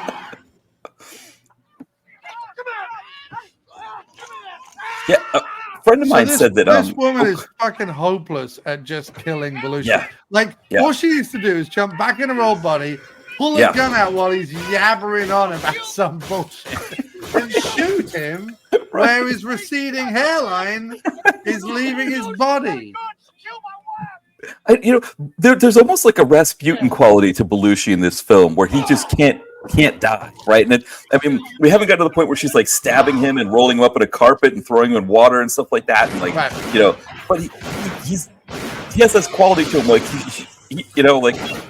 he seems like this bumbling oaf, but yet he's like very skilled in hand-to-hand combat. He's like somebody just said, did Belushi just outrun a bullet? I mean, obviously not inconceivable. I mean, obviously Belushi is outrunning everything right now in a weirdly retro pickup truck. Yes. I mean, it's only the 90s, and everyone's driving around as if it's like 1956. I expect to see someone to go by in a penny farthing. That's an old Packard, just kind of. Yeah, or like a fucking Model T Ford or something. Let me get out and just crank her up a little bit here. How did you know? Because every single car they come across is older than the previous car they came across. Exactly. Someone comes through and just like a horse and buggy. There's two Amish people come through. Like, what is going on? Well, in this time travel movie, the cars also go back in time, Matt. Right, That's right. what it is. Yeah. There is a perpetual automobile time travel loop. Kyle is I saying, wonder, why is that man wearing Kevin Bacon's wardrobe from Tremors? Right. I wonder if this part. I was going to say this is part of. Go ahead. You're talking about the Kevin Bacon's wardrobe from Tremors. That guy that we're looking at right now with the ponytail. Right. Yes. He's if there were graboids under this sand, he'd be who we were left with. And that ponytail, Matt, is a graboid's delight. Yeah. They will be going right for that. Like he is fucked. Yeah. The moment that they get hold of that Steven Seagal style ponytail, it is over for this guy. Emmett Walsh, though, look at him, never afraid. I mean, Matt, a lot of people, again, they're like, oh, I want to be Brad Pitt, or I want to be, Timothy Chalamet, or whatever. My thing is, I would want Emmett Walsh's career. Like, how much fun has Emmett Walsh had? Not only that, but he got to eat all of those Wicks and Sugar Twin. Exactly. Right there. He got to eat, and all that Chef Boyardee there. He got to eat all of that. That was all him. He left the Raisin Nut brand, though. He left that. He was like, I'm Emmett Walsh. I shit 20 times a day, whether I want to or not. Because the enormous amount of fiber I consume every 35 minutes. I think my favorite Emmett Walsh scene was when he was thrown through the plate glass window in Critters. Yes. And like he's going to the house, and it's just like just seeing him hurling through the air. And I know obviously it was a stunt double, but just the idea of him just flying through the air like that, like a PM Entertainment car. This is Benny's World of Blood. This is the same convenience store that's at the beginning of Dusk Till Dawn. Because literally, the filmmaker watched From Dusk Till Dawn and was like, "I want to do something like that, but with sci-fi and Jim Belushi." And someone in the Midwest went, "Here, have $400,000." And I'm guessing that's about the budget of this movie. Right. Oh yes, Belushi with sideburns. Yeah. For $100,000, you get Belushi with sideburns. You give me the extra 50, I do the comedy accent. Okay, that's fair enough. Tell your professional law enforcement officer. You pay me another 25, I eat nothing but pork for 60 days before we start filming. I'm just exuding pork through every orifice and every pore of my being. And then it cuts to like the actor's studio, and the guy's like, "So to prepare for the role, you only ate pork for 60 days. You went method, and you only ate pork products for 60 days. Talk us through that, James." You know. And now the famous survey by Bernard Pivot. When you get to the pearly gates, what will the Lord say to you? Damn, I thought you were going to be your brother. Yeah. What will the Lord say? Damn, you ate entirely too many pork products. Belushi I forgive you for kicked a man through a window. Can we just... Belushi just kicked the man through a window. That's some James Glickenhaus shit. I don't know about you, but that is some James Glickenhaus shit. Yeah. Yeah, that's very, very PM Roadhouse. Yeah, you know. Yeah. Patrick or Robert Patrick in a PM flick. Just taking a stunt guy and just knocking it through. Like a movie like this probably has more of a budget than a PM Entertainment film. Right. And yet doesn't quite achieve what PM Entertainment does. Yeah. It looks very good. Like this movie looks great. Yeah. And look at this. All the food flying around. Look at that. Because apparently if you shoot peanuts, Matt, they dramatically fly up in the air in slow motion. Potato sticks. They just the Slim Jims. There was a whole stack of a canister of Slim Jims. I used to love those. Like that was another thing. Like the chips, where you get that canister and be like, "Oh, these will last me forever. They last me 10 minutes." And what happens if you shoot Slim Jims? We need to find out. Yeah, she did, Kyle. Now it's Benny's World of Blood, or Emmett's World of Blood, I would assume. So, you know what the key to PM Entertainment was? Well, I mean, obviously, Spiro Rosatos helped. So, but, you know, he, you know, and it was like the talent. Like, Belushi was, you know, for as great as Belushi is, and we love Belushi, but, like, you know, he was not quite like a Gary Daniels or Jeff Wincott. Like, just like, you know, here are these guys who aren't getting big roles. Let's put them in art movies and let them just unleash them with Spiro Rosatos and, you know, Art Camacho. Or even Jeff Fahey and Michael Madsen. Right, exactly. Yeah. Thanks, Rob. Thanks for watching, Robert. Thanks, yes, man. have a good one. Have a good night, man. All the best.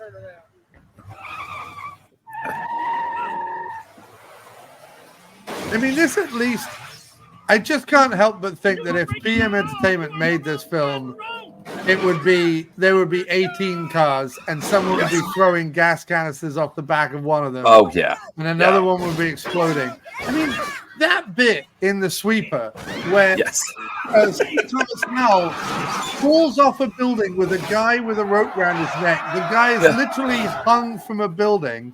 And C. Thomas Howell then climbs back up the rope and gets back up on the building. Like, that is a phenomenal fucking scene. Yes. Like a phenomenal fucking scene. Right, yeah. I mean, and I love the fact that Spiro Rosatos basically did so many B movies, and on every B movie, he just said to the director, like, I've had an idea for a stunt and I want to try it out. Like, the whole second half of Maniac Cop 2 is just Spiro Rosatos trying out stunts. That's all. And Don Coscarelli, not Don Coscarelli, sorry, Bill Lustig being just like, yeah, go ahead, do whatever you want, I'll just film it, it's fine. Exactly. And if you think that's an exaggeration, that's exactly what Bill Lustig sounds like. I'm not even kidding. Bill Lustig, he sounds like that. It's great. Look at this M. Emmett Walsh action I know, scene. what is Look he gets a crash jaw zoom as well. Oh, this is fantastic, Matt. We should be appreciating this a lot more. This is where it's meeting the Roger Ebert rule. Is that he's watching this and he's like, yeah, I don't really like a lot of what's happening here. I mean, this is the PM stuff right here. This is some PM greatness, Matt. All right, this movie just leapt up in my estimation. Yes. Yeah. This movie just went up a fucking notch and a half. Yeah. Look at this. This is beautiful. Amazing. This woman is going back in time and just making a mess of this to like a degree that we can't. I mean, it's like we should blew up everyone Walsh's crap store. Quantum Leap ever. and Sam Beckett went back into the past, and everyone he jumped into died of syphilis. Can you imagine Scott Bakula if he like one episode? If they redid, I think they did try to redo Quantum Leap, but that would be amazing if he just went back and just blew everything up because he just made a mess of everything so badly. I gave this child syphilis. Bakula, why do you have syphilis? Well, it's a long story. And we just lost Emmett Walsh there. He's just I mean, he started shooting at her. This movie just jumped up a notch. We got slow-mo. We've got whatever that is, blurry vision. We've got dust rising. We've got Emmett Walsh going down. We've got explosions. We've got children. We've got hot blondes. Yeah. Come on. We've got a police officer's going to blow. Belushi's just doing fucking donuts in a bluesmobile. Oh, he's like...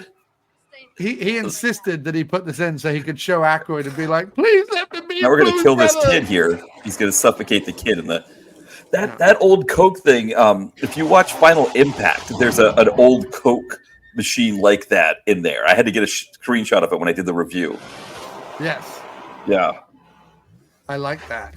Yeah, call back from very early on when we were John was taking a look at John's. Actually, I don't think we were recording when you were showing me your VHS. Yeah. Yeah, no, I have a plethora of PM Entertainment tapes that I was showing Matt before we started filming. Maybe if everyone's very lucky, I will get to the end of the show and maybe I just show everybody my PM Entertainment films. Maybe. Yeah. Yeah, maybe I'll do it again, Matt, at the end of the show. Because you'll forget. You'll forget. Right. You'll be so enamored by the Belushi-ness of it all. This has to be. I'm sorry, Matt. I think this has to be top 5 Belushi. Like this is a really good movie. But it's a stunner of a top 5 Belushi. It's like watching like soccer, football, like at the highest level, where the top of the table team's playing the bottom of the table team, and for the first like 60 minutes of the game, 75 minutes, it's like 0-0, and the bottom of the table team thinks they're going to win or whatever, and suddenly like the quality comes through, and suddenly they score like 5 goals. Like this movie just scored 5 goals on us, like right now, like just in the past. Matt, like 10 that minutes. is a beautiful analogy. I'm sorry. I'm going to put my white chocolate down. Get that a little golf clap. I'm very impressed. I'm very impressed, man. You're responsible for it. You're never going to make it to the next. I didn't see this movie recovering to this degree. They're tight with us now. The Mexicans are tight. Why? Well, free trade. Free trade my ass. I just have to kill you both right now. Wait, hold on. There's another way. That's a great shot. Another way, is that right? I know. Yeah. Remember that little experiment that I was working on? What, that sci-fi bullshit? Got it to work. Yeah. Well, it's gonna give me the Mexico. That's what Belushi said when he finished the script. Lying in bed with his wife. He just goes, this is some sci-fi bullshit. And the wife was like, well, you need a paycheck. All right, you're right. Is that right? Yes, it's true, Frank. That's how I know all about you. You know all about me, do you? What's my favorite color then? Huh? Why is he like half playing it like Elmer Fudd and the other half trying to play it like the most threatening bad guy in any movie ever? And I don't. Yeah. It's a weird dichotomy. Belushi's playing on so many levels. I don't even think I'm getting all of them. You know? Right? No, it's yeah. One minute he's like killed a wabbit, and then the next minute it's just like he's like able to kick people through glass windows. Yeah. Not even Rayanne knew about the money. Well, that's how come you knew the end of my joke. Mm-hmm. Hell, Brian. Beat me on up. Let's check this little experiment of yours out. I'm surprised they never cast him in Star Trek. Can you imagine? No. Well, come on then. Beat me on up. Oh, we got the kid here. He didn't suffocate for some reason, I guess. You're going to get According to Jim, and you're going to like it. All right. That would be great if CBS or Paramount or whatever decided to do a Star Trek series with Belushi as the captain, just sort of sitting there and his kind of thing, just Belushi, He can't quite get the tunic on. It's open down to about here. There's a flat. Part of his nipple is showing. He's smoking a joint and playing the harmonica, and everyone is walking past him being like, give it up, man.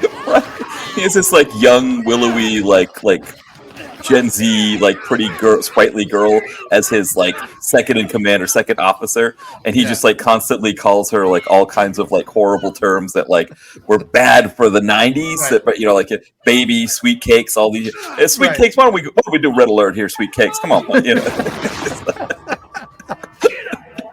And she's like, Captain, you're really not allowed to call me that anymore. He goes, and I suppose I'm not able to call you tasty buns either. Suppose I'm not able to say nice sugar tits either. And I suppose it would be bad if I called, and he just goes on with just the most like offensive string of stuff. And she's just like, yep, that would be wrong. Please don't do that. Stop it. And the Romulans like fire a photon torpedo at the ship, and it shakes the whole thing, and they're all like kind of moving around. Like, I guess we better start getting about the business here. Yeah. And then he goes, he's still going in the corner. And I suppose it would be wrong if I touched your honey, huh? Yeah, that would. And I suppose it would be wrong if I grabbed your hooters, huh? Yeah, that would be. And I suppose, and then it's like everyone's just like Belushi. All of it is wrong. If you're doing anything in the vicinity of a woman, it's wrong. What, even playing the harmonica? Yes, nobody wants to hear you play the harmonica. No one ever watched a Jim Belushi film and went, you know what would make this better? Harmonica. No one ever said that, Jim. I wonder if Belushi playing the harmonica in this would be enough to make it a bad movie, like to yes. reverse the Emmett Walsh rule for Roger Ebert. If this movie, which is this exciting and this ridiculous, but to the end of the film, they're all the cast of Friends all of a sudden because they've all fixed whatever problems they've all got. And the very last shot as the credits roll, they're all sat on the porch of like a Western ranch house. Belushi is playing harmonica, and the woman and the little boy are like dancing together, like happily. That would kill this whole movie dead, completely dead.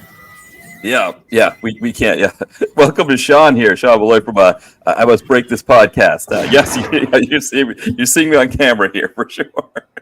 Oh, Sean, hey, how you doing, Sean? I don't know you, but hello, welcome to Two Middle-Aged Men Watch 90s Era Jim Belushi films, and you've joined us while we are enjoying the over-the-top performance of Mr. Jim Belushi in Retroactive. I don't know, but this doesn't look good. No, stop! We are 1 hour and 10 minutes into it. We have 17 more minutes to go, and it has turned a corner. It has become exciting, nail-biting. Things have exploded. People have died. People have been kicked through windows. Belushi has gone back in time and is so confused by it that he's doing everything exactly the same way. Yeah, it's Sean Malloy is the host of a Dolph Lundgren podcast. Yeah, well, I must break this podcast. Put the link in the chat, Sean. I want to listen. Yeah, it's absolutely great. I always talk about this one interview he did with line producer Benjamin Sachs because he gets into the nitty gritty of working with Seagal actually because he did work with Lundgren on some films, but he gives the inside dope on like what it was like with Seagal and those like mailed it in, Keone Waxman directed kind of it's beautiful. Yeah. Although I have to say, The one where he mailed it in, but he's fighting vampires alone in the dark. What is it? What's it called? Something Actually, in the dark? Sean was a guest on my podcast. We talked about Alone in the Dark. Actually, when Sean was actually on an episode, we talked about that one. Yeah, that's not a bad film. It's a fascinating movie, right? Yeah, like so Sean had the best analogy. Not giving a shit about the world's Seagal. Yeah, it's not bad. Exactly. Oh, the wall just Okay, all right. This might be better than him getting thrown through a plate glass window in Critters. That might have beaten it for me. By the way, Emmett Walsh does all his own stunts because there isn't a stunt man in the world that can mirror his jowly face. Right. Oh, there goes the Slim Jims. Yeah. Yeah. They have to with the Emmett Walsh stuntman. They have to glue extra like rubbery jowls on his face. Against the Dark. That's it. Sure. Yes. Thank you. Yeah. I knew it wasn't. Alone in the Dark is the slasher film with Murdoch from the 18 Minutes and Donald Pleasance. Against the Dark. That's it. Seagal was the equivalent of adding pineapple to a dish that didn't need it. I know what you're coming at with there, Sean. I though would not have even watched the movie if it wasn't for Seagal's presence, and so for that reason alone is probably he put at least one bum on seats, as they say. Right. Well, Sean had a great metaphor where he's like, imagine you're a catering company, you get this really big deal, and you're gonna really make a lot of money and all this stuff, but the thing is, every dish has to have pineapple in it. That's kind of like putting Seagal in a vampire movie. It's like, and it's an interesting thing, right? Sometimes the pineapple tastes good in the dish. Sometimes you don't know what's going on. And with Seagal, If you're at a Brazilian barbecue, which Seagal loves to go to, they roast pineapple in between courses to clean your palate, so that you have the ability to eat more meats. I think we've got a dead child here, Matt, as well. I think this movie ratcheted it up to the point where the child is dead. We kind of killed the child, so he's got to go back in time and save the child. Yeah, we're also getting confused as to who is going back in time and who. So she's gone back in time twice, but Belushi's gone back in time once. And I think the dead child is about to go back in time. I don't even know how that works. Yeah, it's exciting. You quantum leap the child, because you can't have a dead child. You can't kill. This movie is not ready to go dead child level. I think it just went dead child level.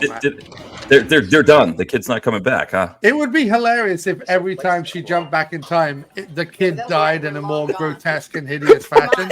Like no matter what she did, like even if everyone just sat around and listened to country and western music, out of nowhere the kid is like flayed alive and all his skin like it just gets more and more and more utterly disgusting. And she's like, no matter what I do, I'm stuck in the dead kid loop. How'd you get in? Because this is the thing about her, is that she just keeps screwing it up more and more every time she goes back in time. Yeah, although Belushi's equally screwing it up. I mean, everyone's screwing everything up. Yeah. The only one who would is that little kid. I guess he's out of the picture entirely now. What do you want now, Frank? Let's listen to some of this dialogue. I tell you, Brian, that is a damn amazing machine you got there. And I've been thinking about all the fun I can have with it. You know what I could do? I could kill the both of you, zap myself back 10 minutes, and kill you again. And again, and again, and again. Not a very noble ambition, Frank. Maybe you should aim a little higher, you bastard. Hell with that. Rand's gone, and I just want to have a little fun. But you know Her what? Australian accent showed I'm there not for a minute. familiar with that particular procedure there, Brian. You're going to have to explain it to me. No, I won't.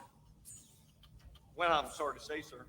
Now, Seagal and Belushi look very similar. It's all up to you, Brian. Like Seagal and Belushi should have played brothers in a movie in the 90s. Yes.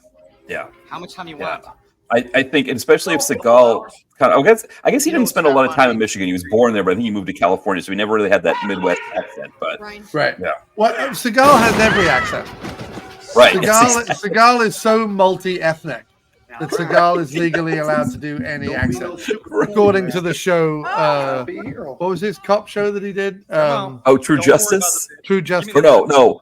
Was it True Justice or was it the other one, the Seagal Lawman or something? Lawman, that's it. Steven Seagal, Lawman. And Lawman, in any different episode, he'll claim to be Chinese, he'll claim to be African American, he'll claim to be Native American, he claims to be Jamaican, he claims to, all it means is that Seagal is allowed to do a series of increasingly racist accents without anyone questioning him. Right. Yeah. Oh man, yeah. I think that the big difference between Seagal and Belushi is that Belushi kind of was leaned into getting older, whereas Seagal keeps fighting it as if it's not happening. Right. And so like to see the two of them almost like as ships passing the night, where like Belushi's getting older but accepting it, and Seagal's getting older and not accepting it, and trying to like chia pet his hair and his goatee and stuff and make it like that'd be amazing. Like they keep selling like Chia Pet Bob Ross or Chia Pet whatever. Chia Pet Seagal. That would be the one that I would rush out to buy. Belushi is loving the fuck out of this. By the way. Yeah, he gets to be a baddie suddenly, like a real diabolical baddie all of a sudden. I'm sad at all the pairings we didn't get. I would have loved a Belushi Spader pairing. Yeah, that would be great. I think we could still get that with like a bald, overweight Spader with glasses, and then Belushi. Like, I'd almost like a new version of like the those movies that they used to do with Walter Matthau and Jack Lemmon. Grumpy Old Man. Grumpy Old Man, like a new version with those two, like fishing and like arguing and growing weed and stuff like that. Yeah. What? The Grumpy Old Man. It would be like sweat. Sweaty, right. Just seeing Spader like turning to look aspiring men. Right. The commercial for it is blue. Spader looks at Belushi and goes, "Why do you smell like ham so much?" Spader is just sat there spooning gobs of potato salad to an already puffed out, flabby face. He's just, I'm gonna keep eating potato salad. And meanwhile, Belushi's just like sweating and the hair receding. He's smoking a joint, making some off-color remarks about his wife. Right. Well, Spader's like, my character would be eating a lot of potato salad. He'd just get tubs of it at the grocery store and just wolf it down, and maybe like the red bliss kind with the red. I like the red skins. Yeah. Buy as many potato salads as possible, because in this movie I will be eating my and your body weight in potato salad on a daily basis. I want Spader to go like Marlon Brando stupid. Do you know what I mean? Like he just gets to the point where he's just like, for this next movie, I'm going to do the entire thing with my penis hanging just out of my zipper. Like not fully unsheathed, just like the tip of it bobbing up and down just out of my zipper. We'd really rather you didn't, James. Listen, that is what I'm going to do. And if you want Spader in the picture, you don't have to put him on camera or anything, but I'll know he's there and you'll know he's there. Bobbing away. Everyone's like, this is very weird. I love that because they interview the director after, and like, or it's like in the IMDb trivia, you'll notice that Spader is never seen from the waist down. That is because he insisted on having the head of his penis hanging out from his zipper during the entire film. Right. And of course, we read that IMDb thing, we think that's ridiculous, right? It's like those, the crazy Seagal ones where people write these ridiculous, like somebody who did that as a joke. That's not really a true thing. But in fact, it was a true thing. It was a true thing. And there are many, many on-set photographs to prove it. Right. So this is the end, is that she just realized that she's so bad at doing this whole changing the past thing that she goes back in time and just says, shoot her in the face. Right. She's just like, I'm not even going to do it. I'm not even going to try. I'm just going to let them the go. End of the movie is that the agent she was working for all along was Belushi. That's the twist. Oh, no. Okay. No. Frank Whaley. Yeah. She's like, get anything to eat in here? Big Kahuna He was burgers. who Joanne Whaley Kilmer married before she married Kilmer. Oh, okay. But notice how she got rid of the Kilmer but kept the Whaley. Right. Yes. I don't know that that's true. I just made that up because they have the same last name.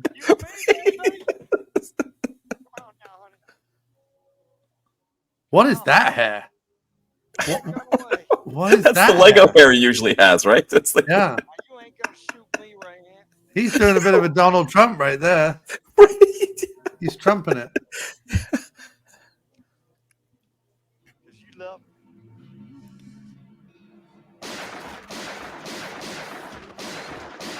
Oh, and all the way along, it was a feminist parable about how you shouldn't listen to Jim Belushi.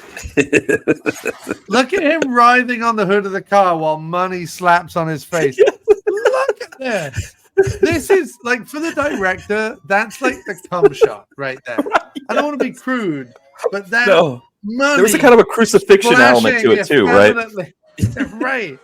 But like the money splashing effeminately off Belushi's the tongue sticking out, roaring face, just fucking writhing in ecstasy and agony as money slapped his face like a wet James Spader penis. Yeah. No, they don't need to be traps or guns. The kid survived. The wife took it out on Belushi. Everyone who was bad was punished. Everyone who was good was good. Yeah. She's going to come in and be like, it's okay that she killed Belushi. Belushi wasn't very nice, even though she was the one cheating on him. Can we not forget that, please? Yes. She was the one cheating on him. Also, she could have left him at any time. It's Belushi. Yeah. Everyone would have understood, but she stuck with him and then cheated on him. So the fact that the moral of this movie thinks that somehow Shannon Worry is the victor, I'm sorry. Can we not hear it for poor Belushi? The cheating. Emmett Walsh didn't survive, though. I didn't realize that Emmett Walsh didn't make it. Well, that kind of Walsh only survives the first half. Wow. All the second half, Walsh dies repeatedly. Nothing as good though as Walsh being head on by a station wagon with a family in it. I think that beats him being thrown through a plate glass window in Critters for me. I think this is at least up there. I knew. Yeah, it's all-time favorite Emmett Walsh moments, you know. Yeah. Also getting burned with a cigar by Brian James and Red Scorpion, that was another good one. I know, Sean, listening here, probably remember that one from Dolph film. That was a good Emmett Walsh scene as well. But I think tumbling over the top of a car, like you said, head on, it doesn't get much better than that. I could see how if I was Roger Ebert and saw this movie, I would say, this is it, thumbs up, you know. Yeah. If I only do thumbs up or thumbs down, this is thumbs up. I'm going to say right now, if Ebert gave this the thumbs up, and I want proof of that, Matthew. If he gave this the thumbs up, that has redeemed not only this movie, but it's redeemed Ebert in my eyes. Right. I mean, technically, according to IMDb, the only film that broke his Emmett Walsh rule was Wild Wild West. Right. So if that's the case, so again, his rule is that any movie that has Emmett Walsh or Harry Dean Stanton has to be good just by virtue of them being in the film.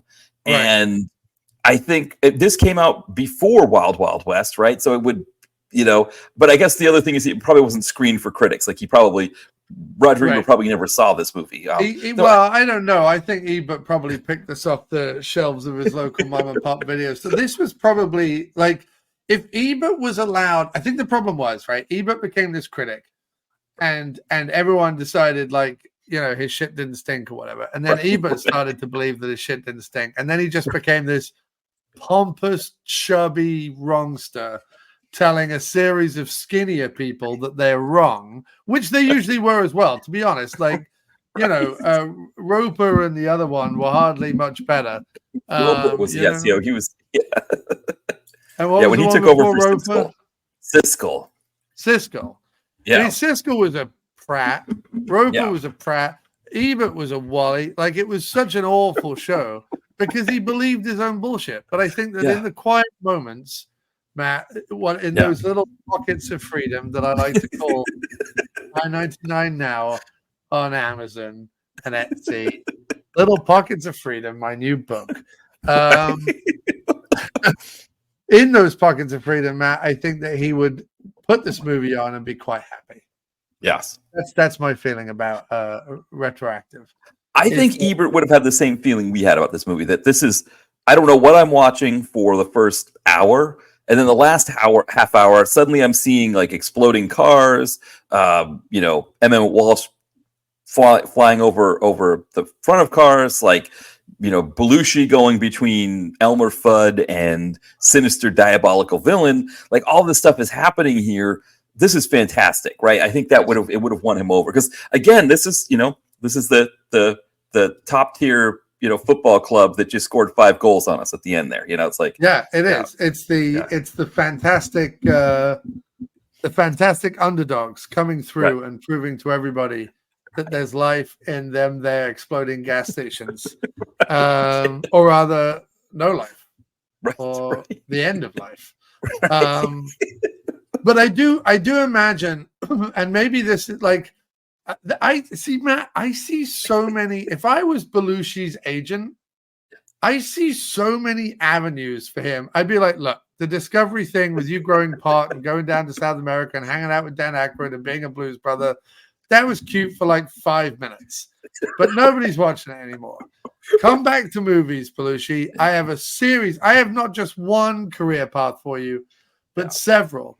Because I'd also like to see Belushi become the M. Emmett Walsh of his generation, meaning not big parts anymore, but he just crops up as like a grubby gas station attendant or a liquor store owner or the barman at the end of the universe, like whatever, like the barman at the end of the world or whatever, showing up in a David Lynch dream sequence, whatever. Like the M. Emmett Walsh of his generation, he just crops up in all this fucking stuff. But it's just like, when's the Belushi cameo coming? It's like, when's the M. Emmett Walsh cameo coming, right? So I see that career path for him. I see the renaissance of Belushi with either he's the last, like Tarantino's casting his 10th and final film. And he's redone the careers of Pam Grier, Robert Forster, John Travolta. He raised Samuel L. Jackson into the A-list, blah, blah, blah, blah, blah. The final trick the devil ever pulled was putting Jim Belushi as a lead in a Tarantino movie. And that starts the Belushi Renaissance, where Belushi goes on to do a series of dramatic comedy, like dramatic comedic character actor as a leading role kind of parts. He does like 3 or 4. And everyone like applauds him. And then by about the 5th or 6th, you're like, okay. The other would be the Wes Anderson Renaissance. I was going to say the Wes, yes, yeah. Yeah. It's either Tarantino, Rodriguez, or Wes Anderson who's going to put him in. Or maybe Paul Thomas Anderson, although I fucking can't stand him. Fuck that movie. What was that movie he made with the fucking pop group in it? That the vinyl thing? Spaghetti blanket. What was it called? Licorice Pizza. I didn't see it yet. I didn't see it. Was it that bad? Matt, it makes me so angry. Like it makes me so angry to think of that movie. That movie makes me want to find small furry creatures and end their existence just because that movie exists. It's so bad. Yeah, it's so bad. Yeah, and it so should have been called Spaghetti Blanket. Yeah, I saw that on one of the streamers, and I was like, "Do I want to watch that?" Because it's Paul Thomas Anderson. I just never got around to it. But Matt, if it was called Spaghetti Blanket, it would no more make any more sense than it being called Licorice Pizza. Licorice Pizza, right? Like Licorice Pizza, I know means vinyl record, and it's the name of a vinyl record store in the Valley in California. Blah blah blah blah blah. Right. Do you know where they never go in the whole of the movie? Do you know what is not even mentioned once in the movie? Do you know, Matt, that at no point, I don't think even vinyl records get a name check in the film. The film is about waterbeds. Waterbeds. That's what the film is about. It's about a creepy young girl, an older guy, or is it creepy young boy and an older woman? I don't know which one it is, but either way, creepy older and younger teenagers doesn't make it. It's not edgy, Paul. Make them the same age and get on with it. You either want them to fuck or you don't, and I don't care. So just get on with it, right? Get on. Stop it, Paul. I've had it. That's the first thing. Secondly, it's about waterbeds. Boring. Nobody cares. Why is it not about vinyl records when you call it fucking Licorice Pizza? Boring. Paul, stop it. I've had enough. Right? It just goes on. How do you get Tom Waits to cameo in your film and make it bad? Tom Waits has never been bad in anything. There's not a single thing Tom Waits has done that has ever been compromised in any way at all until he went near Paul fucking Thomas Anderson. Right. Yeah, because I think I'm done, Matt. I'm done with my rant about licorice trousers or whatever it's called. but the Belushi Wes Anderson thing. I think with the Belushi, like I'm seeing like these. Calm these me down, movies, like, Matt. Yes, right. Talk to me about Jim Belushi. I've seen like the Jack Nicholson when he had his kind of renaissance where he was doing things like About Schmidt and stuff like that, where it's just like his face on the like Blue, Bill Murray. Like I think the other thing too. Now that Bill Murray is, I guess he's canceled. I don't know what's going on with Bill Murray, but I don't know. There's a space for Belushi. Movie, so, okay, so he's not that canceled, but maybe he's canceled enough that Belushi could come in and be. Because I think Wes Anderson won't use him anymore, so he could use Belushi when he needs a Bill Murray. Yes, I agree with you. Yeah. I think this is an idea we've had already, and I agree with it. I think it's a beautiful idea. Because I have to say, Asteroid City, he had Tom Hanks and Steve Carell. He was trying to fill that Bill Murray void, and he was like, "Let me put both Steve Carell and Tom Hanks." I think Matt, he overdid it. He overdid it. It was one Carell too far. It was one Hanks too far. It was too many spots in the spotted dick. It was too much custard on the flan, right? So those are all analogies, Matt. It was a step too far. And I think that what cancels out the too muchness of a Steve Carell and a Tom Hanks combo is a Belushi. That's just straight down the middle. It's enough out of left field that people are like, according to Jim Smokes Pot Discovery guy, like immediately people are like, what's next? The guy from the Aliens show who's always saying like it's aliens. Suddenly he's in a movie. Yes, he could be in a movie. That guy who does unfunny TikToks about working retail jobs, he's in a fucking movie. The guy who's like, do you know I don't want to be here at work today? I'm like, how is this funny? And he's got a career, Matt. He's in films. He does stand-up, goes around the country showing people his angry retail clerk shtick that is literally the oldest shtick in the entire book, Matt. And he is in Cocaine Bear. Where is this world going, Matt? Cocaine Bear. Right. I mean, essentially that shtick is what made Dilbert, right? That's only it wasn't retail, it was office, but it was the same thing. And somehow I guess that's what it is like Dilbert, right, is a thing, and everybody's like, oh, Dilbert's great, and then they think it's funny, and then like in 2001 they forget that there was a Dilbert. It's like every once in a while they'll see like a thing like, oh, that's Dilbert. I remember that card when I used to read the newspaper. I would see it in the funnies or whatever, right? It's like we were the Garfield generation, and for a brief shining moment, especially as an orange fan of Moxie such as yourself, Garfield was everywhere. He was stuck to car windows. He was on T-shirts. He had a cartoon special on TV. He was in everyone's Christmas stocking was some form of Garfield book, which was the laziest gift a parent ever had. Oh, you know that cat he sometimes chuckles at in the newspaper? Find the book of that. That'll do. Right. But then it's like the child 20 years later standing over them with a bloody axe, being like, give me more Garfield books, will you, mother? Anyway, sorry. But you're right, because like then Garfield kind of disappears or Dilbert disappears, and suddenly these kids find this. They start doing TikTok, and they're like, "Hey, here's my orange cat doing goofy shit like eating lasagna. Don't you kids think this is funny?" And all these kids are like, "That's hilarious." And then we look at them, we're like, "Your cart's Garfield," where it's like, you're just doing Dilbert on a TikTok. Right. It's not that. It's not that. But all these kids are like, "I never heard of Dilbert. He was canceled long before. the creator was canceled before I got a chance to, or whatever." And it's like. They cancel the creator of Dilbert? Yeah, he was a bad Trumper. I think he was racist. If you go back into his history, he was featured on Behind the Bastards. They featured. Hilarious. You're like, oh, the creator of Dilbert. He was a massive Trumper and something of a racist. Yeah, he was a bit of. Wow. He claimed it wasn't the fact that he was inept at his job that he didn't get promotions, but the fact that he was white. He said multiple times that. Well, my bosses told me they'd promote me, but because I'm white, they don't want to. They have to promote this black woman instead. It's like, that's the kind of stuff he would say. People were like, horrible, stupid dog whistle nonsense. Right, exactly. That was and it was just like it got to be so much that they were just like the newspapers were like, we can't put your comics in this newspaper. Like, I think he has a pool shaped like Dilbert's head.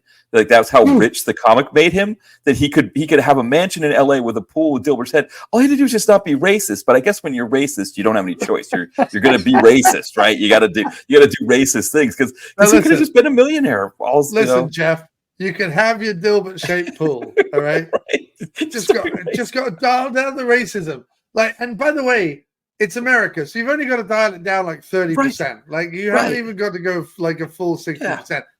You know, some occasional funny accents, people get away with that. Steven Seagal gets away with that all the time. Steven Seagal literally has a blues rock song where he sings in a Jamaican accent about wanting the punani. That's a thing that actually exists. I didn't make that up. That's a thing that exists. So we live in an America where, look, all you have to do is maybe not say racist shit in public. You can say it behind closed doors as long as all the days long. You can draw little swastikas on Dilbert's desk that, you know, you can only see if you've got a certain kind of subliminal racist mind. Go right ahead. Do whatever feels good. But, like, that's all we're asking. 30% less racism. And you've got yourself a Dilbert-shaped pool. But he was like, I'm sorry. I've got to go 100% racist.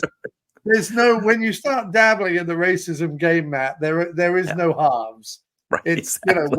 Once you've decided in your head to be a xenophobic bigot simply because you don't understand that the world is a diverse and wondrous place, then you got to go all hog on it. You got to go the full 100%. There's no half-assing racism, Matt. I think we've learned that. Exactly. Those who half-ass racism are doomed to repeat it, I believe. Anyway, so now that we've fixed the whole world's problems, how about that movie coming from the underdog position and winning the day? That was wonderful. It's funny because I think with the other Belushi films we've watched so far, it's almost worked in the other direction. Where I would say the first one, Traces of Red, was just kind of consistently what it was throughout. Yeah. I don't know that it fell off. It started in a place and it ended in a place, and I think we all know what happened between the two poles.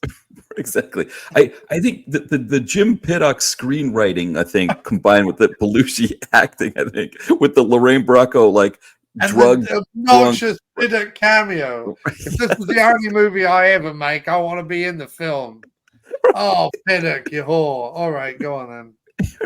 Yes. And I mean, I don't know what to make of Separate Lives. Like that movie. Yeah, that was weird, right?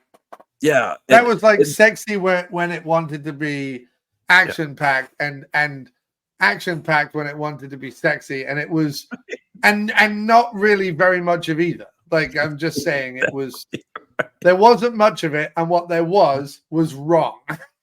Exactly. It was just like Linda Hamilton being like, I want to do something other than Terminator, and everybody's saying, okay, do something other than Terminator, and then it was just kind of like, just keep doing Terminator. Like that's just, She briefly dabbled, Matt, for a little moment in the pool of the Belushi, and much like the creator of Dilbert was left out in the cold and forced to sell her Belushi pool and go back to the much more affluent waters of robot apocalypse. I feel like that would be the biggest Belushi win for all the money that he made from, according to Jim, being on like if he just got a pool with his head, just been like, I finally made it. I finally, all these bad movies that I did in the 90s where I was just struggling to get a paycheck, where, whatever it was, I was just taking whatever role I could get. I finally get on a sitcom where I'm this schlubby America's dad kind of character. Everyone I'm getting me. Yeah, my name's on the top of the bill. I get tons of money for this role, while all the other people are considered guest stars and don't get paid anything. I'm going to make a pool with my head shape as with all the money that I've got. And isn't it weird, man?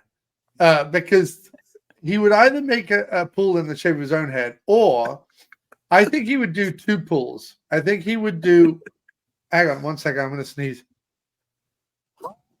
Pardon me. Oh, sorry. Wow, what a sneeze. Sorry about that, dude. No worries. Hang on.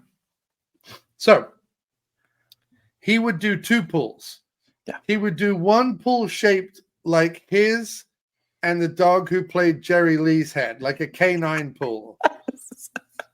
He would have a canine pool, and then he would have a him and Dan Aykroyd pool, like Blues Brothers, almost like he's trying to completely replace his brother. Yeah. I'm sorry, I'm getting that midnight sneezing thing happening to me again. It's okay, no worries. Yeah, I never thought about that, but you're right. You're right. Like the Blues Brothers pool with like and like when you swim in the pool, there's speakers around it that just play like bad blues music of just like like it's not even the original Blues Brothers. Yeah, it's not even the original Blues Brothers. It's Jim Belushi's cover band version of a cover band version of a Blues Brothers track. And he's like, and he invites Dan Aykroyd around. And Dan Aykroyd is forced to sit there while like a bunch of 60-year-old like construction workers in Jim Belushi's band murder all the songs that Dan Aykroyd stole from other musicians and made famous. And Dan Aykroyd's just forced to sit there and stare into the pool as the abyss, because Dan Aykroyd realizes he made this. This is his fault. This is his fault. He encouraged it. He enabled it. He made it possible. He danced and shit on the grave of John Belushi by putting Jim Belushi as the new Blues Brother and touring with him and giving him a cut of the profits and everything like that. Right. I mean, John Belushi is doing fucking tornado twirls in his grave. Also, isn't it bizarre that with the Ghostbusters franchise and all his vodka money and his paranormal investigating, that Dan Aykroyd, millionaire Dan Aykroyd, you know, multiple franchises under his belt, you know, whatever, married to Donna Dixon, which is just like just insane. Just insane. It's just because there's like Heather Locklear and Donna Dixon. Like they're they are the 2 blonde 80s American totems of gorgeousness, right? Right? You got them together, and Aykroyd gets Dixon, like, and it works. Like they're still together. Like do you know what I mean? Yeah. Like she can't like money that much. You know what I mean? She's got to put up with Aykroyd riding around on a fucking motorbike like he's 20 years old, trying to wedge a leather jacket over his enormous gut, walking around talking like, you know, Dan Aykroyd was one of those volunteer deputies in like the town he lived in up in the Midwest. So Dan Aykroyd, like Steven Seagal, they have that in common, pretended to be a cop while real cops stood around and went, well, I guess we've got to do this for a week then. Well, Dan Aykroyd's talking about fucking cop car engines and shit. Like, well, back in the 70s, we used to blah, blah, blah. Bunch of cops sat around being like, Jesus Christ. Is it worth it to get this autograph? We got to put up with Aykroyd pretending to be a policeman for a month. Jesus wept. But like Donna Dixon still is with that man, and you would think that, you know, he's hitched his wagon to the Ghostbusters train. He's like, well, look, as long as you're going to start plundering my back catalog, at least give me a slice of the pie. And you're like, all right, that makes sense, Aykroyd. I'll give you that. But then I watched the Discovery Channel Belushi, Growing Belushi, or whatever it's called, with the part and everything. And Aykroyd's in like every other episode. And I'm like, why is Aykroyd hitching his wagon to Belushi's part train? Does he really think that Belushi's going to be like the Elon Musk of pop? Suddenly Belushi's pulling down Billy's, because they've overestimated vastly how many people still know and give a shit about the Blues Brothers. Right, I mean, I loved the Blues Brothers until I got about into my mid to late 20s and went, enough of that. Just enough of that. It doesn't mean I don't go back to the original movie, which is awesome occasionally. Yeah. But I'm not putting on Briefcase Full of Blues. Instead, I'm going to actual blues music and listening to that. Right. Well, I'm a grown-up, Matt, you know? He owns those, like, House of Blues not anymore. Places, he sold right? them. Oh, he sold them. I remember in Boston on one of the sports channels, Nesson, because they were trying to fill programming. They would do like this whole like nightlife in Boston programming thing, which was just obnoxious because there's just a bunch of Irish people throwing hands at each other across the road. Right, exactly. Nightlife in Boston. It's another fist fight. It's like, get out of here, you fucking bastard! I kill you. But no, but like they would like have celebrities, like like Ben Affleck would be there, and he'd be like, "Oh, I love." They called it Dirty Water TV. He's like, "Oh, I love that Dirty Water."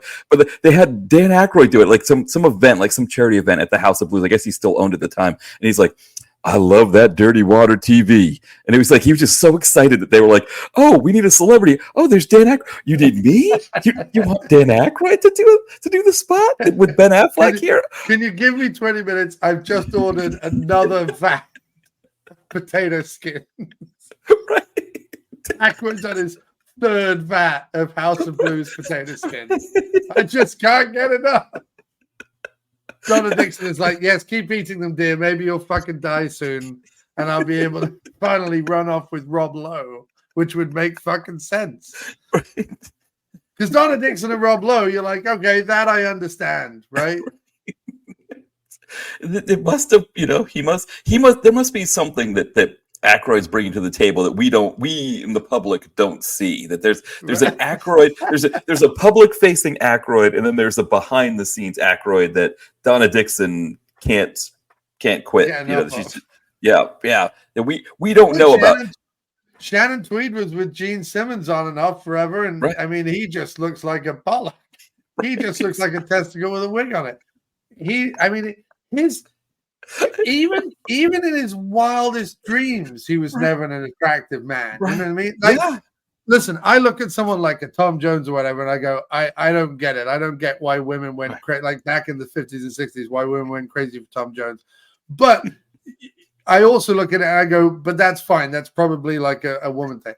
But Gene Simmons, you look at him, even in his so-called prime, you look at him and you go, I just really? Gene Simmons, he looks like a potato with a fucking bit of pubic, like he looks like dog pubes have fallen onto a potato and they've gone, whatever.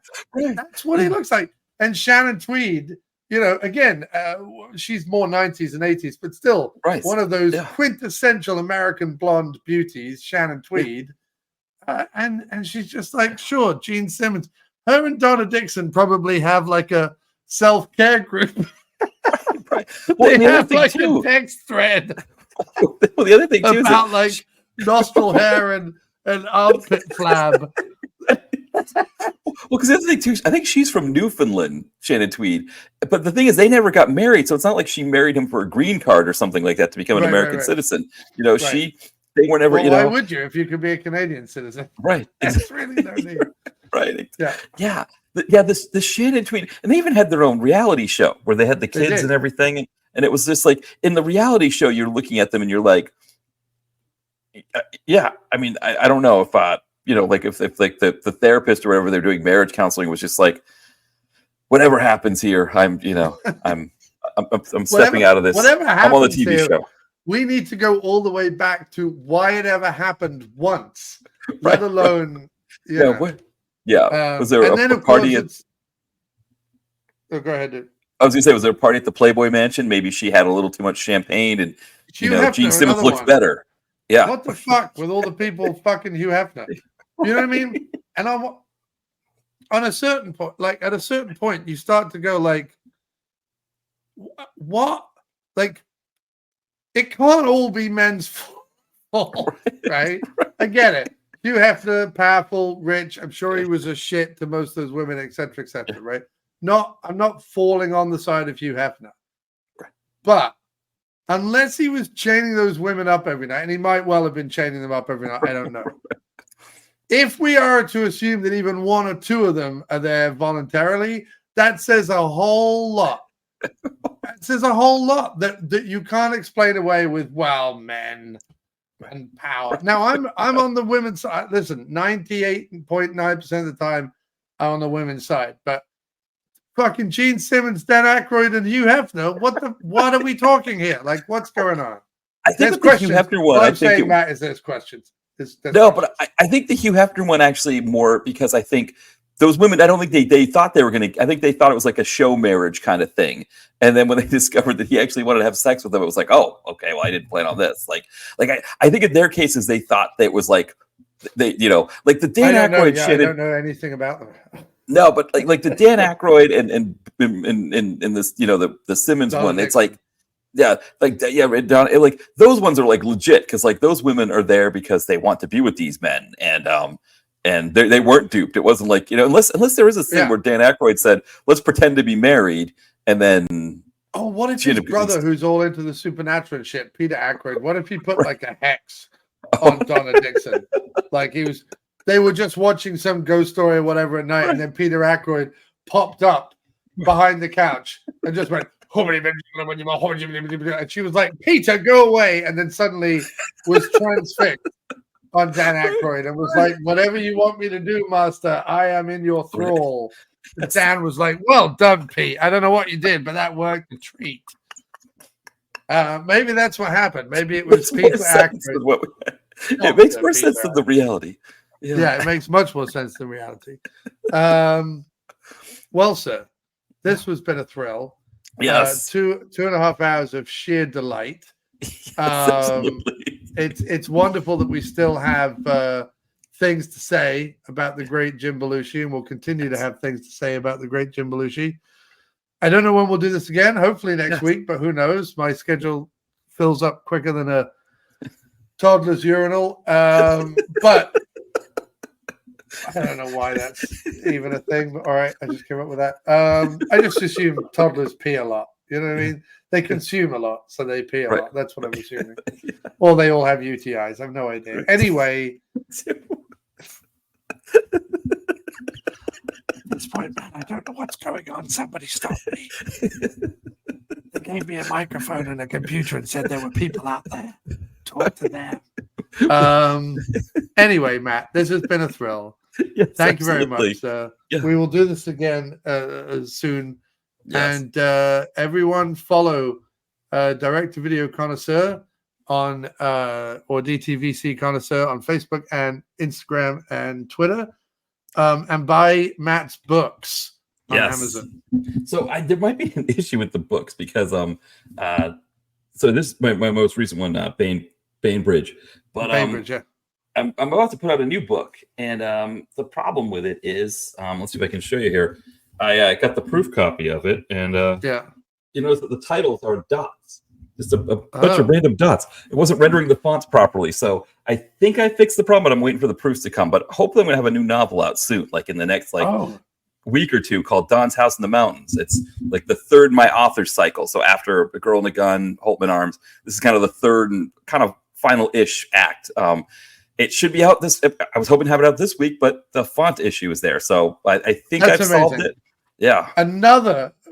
Two Matt Poirier books in 1 year.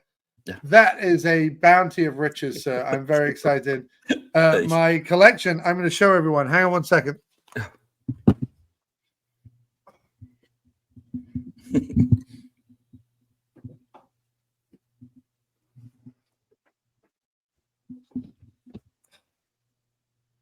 See, I have the full set. Yes. Now, guess what is happening here with the full set? I'm putting out new copies soon that have images on the covers. Oh no! Yeah. So I've got to buy them all over again. No, you don't have to buy them all over again. No, you've already bought them. I don't make you buy them all over again. But I want the variant covers, Matt.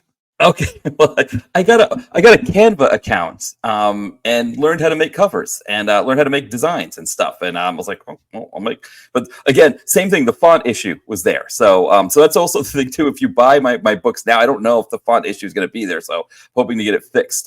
Like again, we're going to see how this proof copy comes. But yeah, in your case, I can get you the author's copy. I can just buy author copies and send them to you, but because you've already bought them, I'll So No, yeah, but so I want to get the variant covers.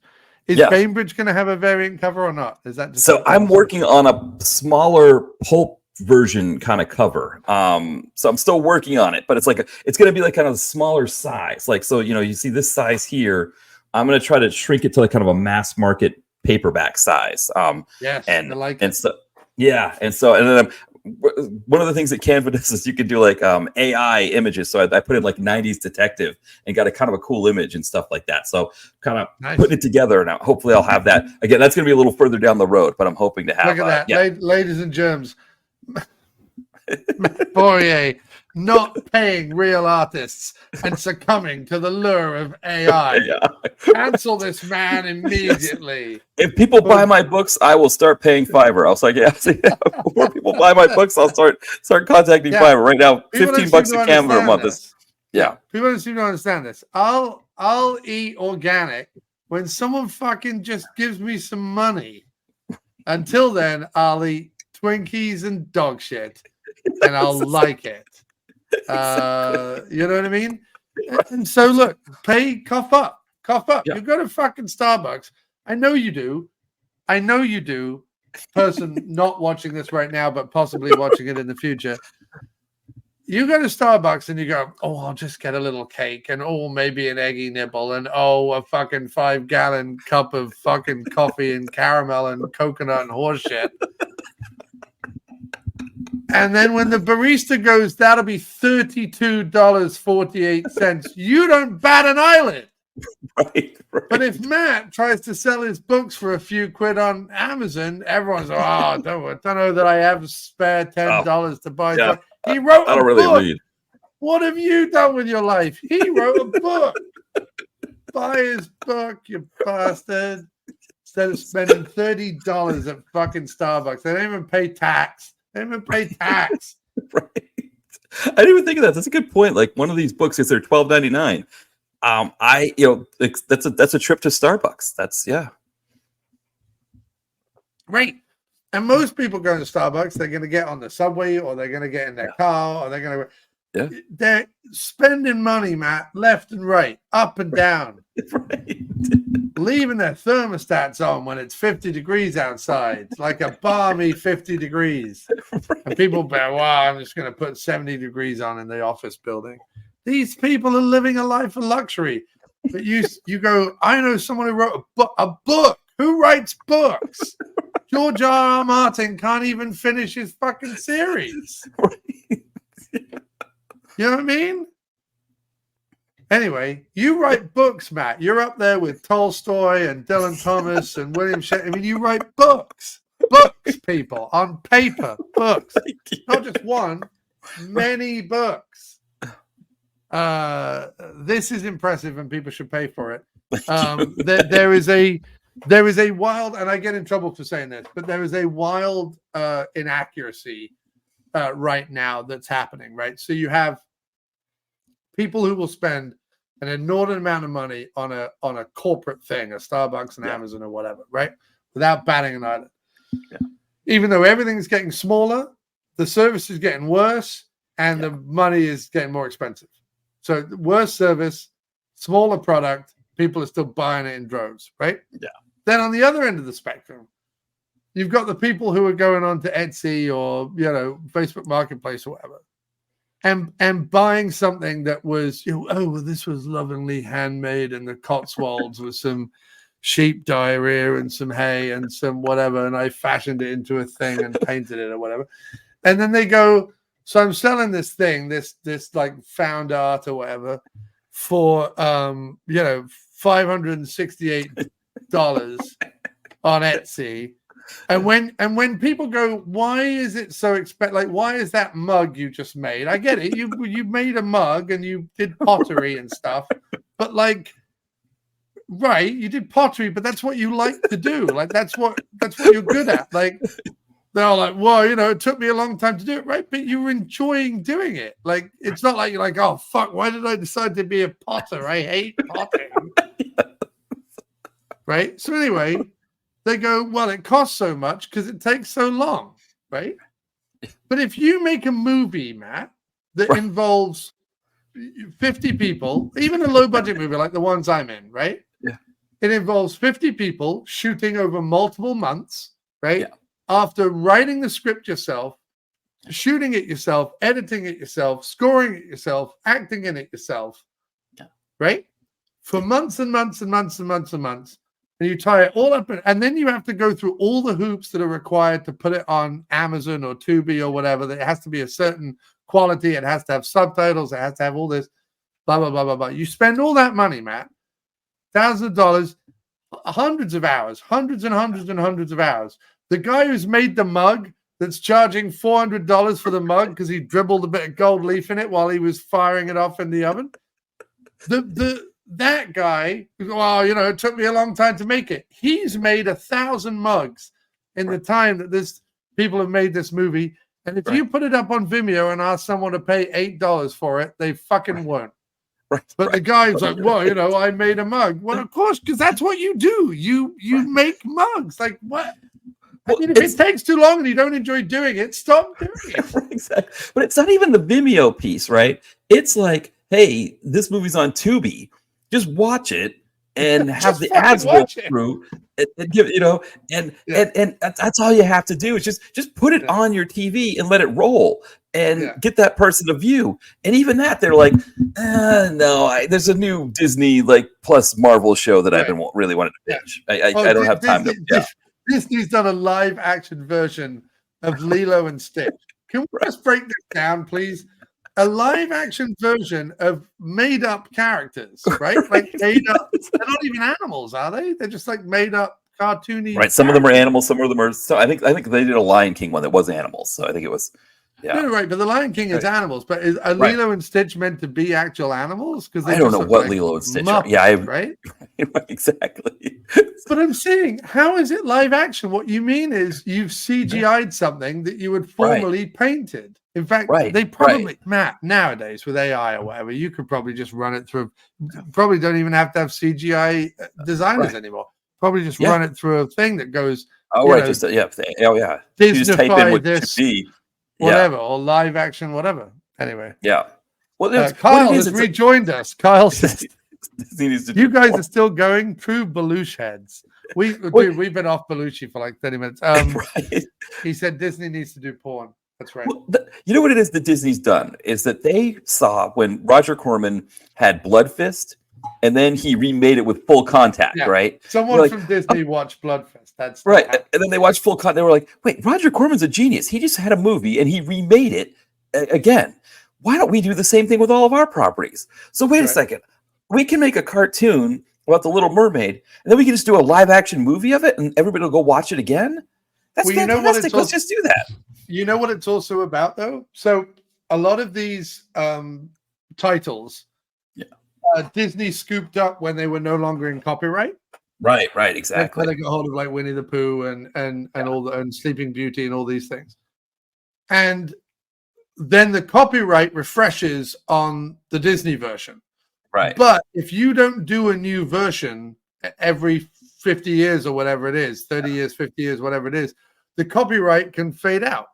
So they are doing another wave of all their famous things to keep the copyright rolling in. That makes sense. Yeah, that makes sense too. I think that's what happened. Kyle is asking, I'm waiting on the porn version of Chitty Chitty Bang Bang. Yeah. I think, listen, anytime you get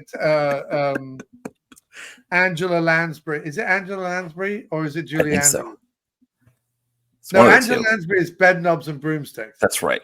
Julie Andrews and Dick Van Dyke. Anytime you get Julie Andrews and Dick Van Dyke in a movie together, that's porn on its own. I don't know what would the porn version would be less fun than the original, I think. Right. It's porn enough. Exactly. Yeah, I agree with that. I don't know that it is. Julie Andrews is Mary Poppins. Right, Mary Poppins. Who's the woman in what? Yeah, what is going on here? I've got I don't know. Chitty Chitty Bang Bang. It's Sally Ann Howes. Who is Sally Ann Howes? No idea. Did you know Chitty Chitty Bang Bang was 2.5 hours long? Yeah, and it was written by the same guy who wrote James Bond. Ian Fleming. So the same guy who wrote James Bond and the same guy who wrote Charlie and the Chocolate Factory. No, Charlie and the Chocolate Factory was Roald Dahl. No, that's what I mean. They're co-writers on it. Oh yes, on Chitty Chitty Bang Bang, right? Roald Yes, Dahl wrote yeah. some of Chitty Chitty Bang Bang, yes, as well. Yeah. But yeah, Sally Ann House. That's who played. I And how recognize she her. did. And Yes. how she did. You know what I mean? And how, right? Exactly. There we go, Carl. You got there for the 12 minutes to 12 pun on the name of Annie and how. What was I saying before? I forget what I was saying before. We were Anyway, talking about, let's like, wrap. Yeah, No. I think we're talking about people spending money.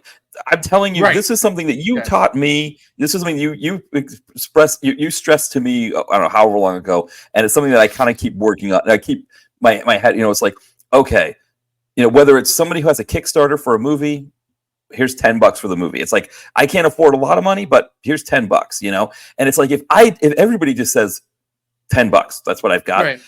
Suddenly the movie gets made, and these people that are trying to push something and make something happen can make it Right. happen. But also the thing is, and this is, I can say for me with my books, or you with your music and whatever it is that we have, right? If you buy, if you go to Starbucks and you buy a coffee, right? All you're doing is just making the person who's working there a little bit busier, right? That's really all you're doing. And you're putting money in the hands of the CEO and all those people. But if you buy somebody's book, or you buy their album on Bandcamp or whatever it is, when they You're go paying to their, for sex aids and extra milk. No, right. But it's like, they're going to go to their account and see a sale was made that day. And it is like a huge bonus. Or like, they're going to go to their Kickstarter and see that they got more money into their Kickstarter. And like, the joy that people get from that, the people that are the creators that they get from that, it is absolutely amazing. And somebody's stuck in there. But that is, I think that's a way to think of it when you're spending your money. Is think about like where it's going to go. But yes, Kyle is trapped right now in his car. There's a house centipede that are particularly gruesome, purple-blooded alien monsters that crawl up the wall, and he can't get out of his car, so he's trapped listening to us. Well, Kyle, as a public service, we'll keep talking until you get out of your car. Are you living in Australia? Are they like really big, nasty? No, centipedes? He's in Ohio. Oh, okay. But they still have big, nasty centipedes in Ohio. Centipedes. Is it like one of those like silverfish? We get these gross silverfish here in Philly. I don't know if you get those. That's maybe the same thing. Yeah, they're disgusting. They have like 15 legs. Like they have like too few legs and too many legs all at once. Right, and they've got these big antennae. Their skin's like translucent, and you can see like their purple blood. And no, we don't have those here. I don't think. Oh, dude, they are horrifying. They are like Clive Barker threw up on Greg Nicodero's dick or something. Like they are horrifying. Oh God, Kyle's in Indiana. Sorry, not fucking. Okay, yeah, not fucking Ohio. Why don't I always think? I always think of Ohio when I think of Kyle, which is most unfortunate because I fucking hate Ohio. So I'm glad he's in Indiana because Indiana's a much better place to be. I've never been to Indiana. I've been to Ohio, but never to Indiana. Yeah, Ohio's terrible. Yeah. You know that scene in the movie that we just watched about an hour ago, where a cop came out of nowhere and pulled a guy over for doing 70 on an empty road? Right. That's Ohio. Like that is the explanation of Ohio is lonely, bored cops fucking up people's days. So were you in the southern part? 'Cause that's where I was when I was there. It was in the southern part, like the Cincinnati area.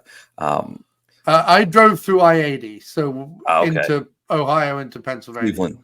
Okay, yeah. Yeah, my friends, one was an environmental science major. There was a bio major. They really wanted to go to the Creationism Museum that's in like Kentucky and that area. And they're like, "You got to come with us, man." I was like, "Okay, I'll come with you." I didn't sit on the Triceratops like they did. They got pictures of themselves sitting on the Triceratops, but it was quite a trip. It was quite. How can it be a creationist museum if there are Triceratops? There are no Triceratops in the Bible. But they think that there are Triceratops that lived with humans in around 6,000 BC or whatever it is. But why didn't anyone mention it in the Bible? I think dragons or something. I don't know. Are there dragons in the Bible? I don't know. I don't think there's dragons in the Bible. I mean, there's a lot of like burning bushes and angels and shit, but I don't think they were not like while we're walking along and oh look, there's the dragon.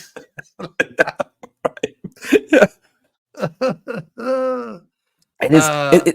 Yeah. Apparently, Kyle says the Creationist Museum is governmentally funded.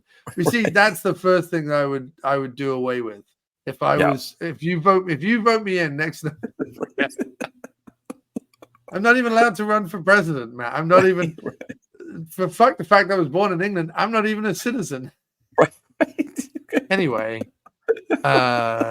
if you vote me in November, I will get rid of all monies going to any form of religion whatsoever. So that's how I feel about that, Matt. Yes, I don't know what I was talking about anymore. I've lost it. I've lost it. I've jumped into the quagmire of improv, Matt. I'm sinking fast. We started talking about yeah. I think when you start talking about dinosaurs in the Bible, that was my bad. We got into Ohio, and that's the only time I've ever been to Ohio before. Was to, because it's like just south of Cincinnati. You go into Kentucky, and it's there. At any point that when Namath is begatting Karod, who's begatting Joshimel, who's begatting whatever. I don't think at any point anyone begats a pterodactyl. I don't think that's anything that happens. Carl is asking, will we fund his movie that he's wanted to make forever? Date Rape Dracula. Yeah, I mean, Carl, if you set up a GoFundMe page, Matt and I have promised to give it $10 each. Yeah, for sure. So and I don't even need any perks. Yeah. I don't give me perks. In fact, the less perks, the better. Enough of perks. Everyone's looking for a perk. If you're going to give me money and then I've got to drum up a perk out of somewhere, that's money. That negates you giving money. Yeah, Stop keep the DVD. Keep the DVD copy of it. Just I'll rent it whatever when it comes out. From now on my Patreon channel, nobody gets anything. Just give me fucking money for this, for the entertainment. That's why you're giving me the money. I'm sorry. Did we get confused? Like, I love Patreon and everything, but it is a case where they're like, well, to really be a successful patron, along with the content you're already creating, along with that, create all this other subsidiary content and give it away for free to people who have maybe given you $1. Fuck that. No more of this, no more of that. Carl loves it when I get on Carl's a big fan when I get on a rant where I start just declaring things no more declaring things ridiculous. Don't you love it, Kyle? Tell me you love it, Kyle. I love this idea of it being the greatest courtroom drama since 12 Angry Men. So it's going to be like William Kennedy Smith from the William Kennedy Smith sexual harassment trial.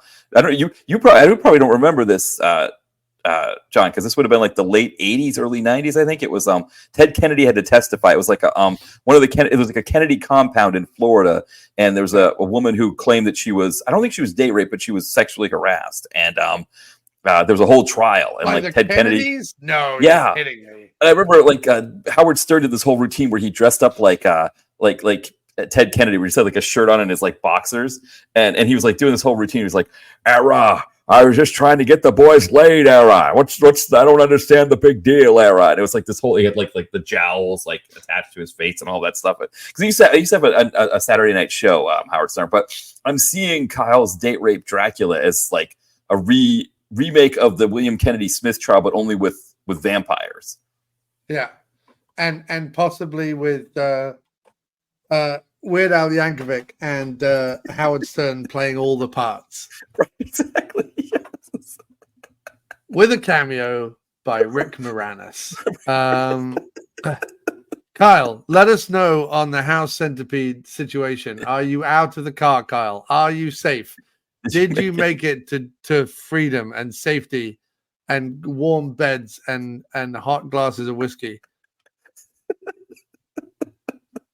We need to know. Did Carl Pauling make it? Or is he dead? Hopefully he didn't get it. Right. I was going to say, did the centipede get him?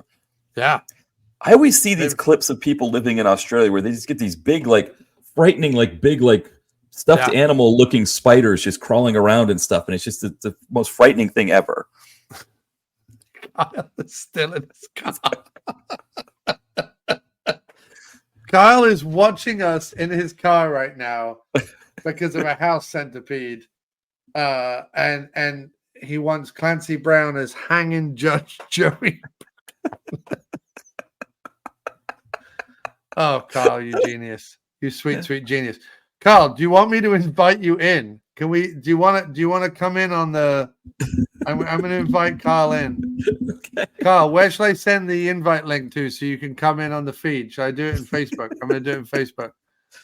Carl, I'm sending you the feed. Join the feed, Kyle. We want to know what's up. I'm going to send him the link. All right, Kyle, I just sent you the link in Facebook. Go on the link and invite yourself in on your phone, and we'll beam you into the show. This will be interactive and live and fun. I think Kyle's left us. No one's watching us anymore. Kyle's gone. There are currently no viewers. Oh, he left. Well, because does he have to leave to go into the? Oh, he probably left to go look at Facebook. Right. Yeah. So he could get the link.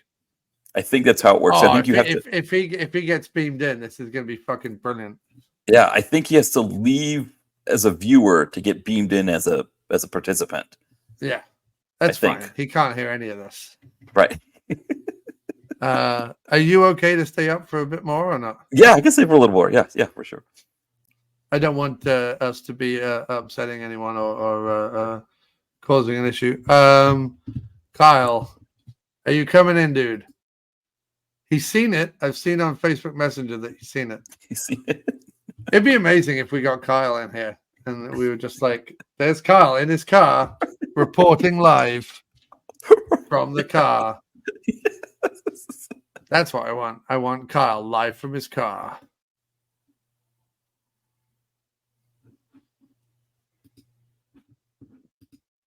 Nope, still no Kyle.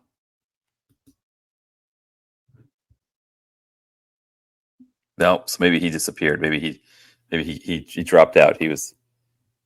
Yeah, I think he dropped out. Oh no, hang on. Oh, was he entering? There he is. Centipede Pete. It says device is not connected. Oh. Kyle, you need to connect your device.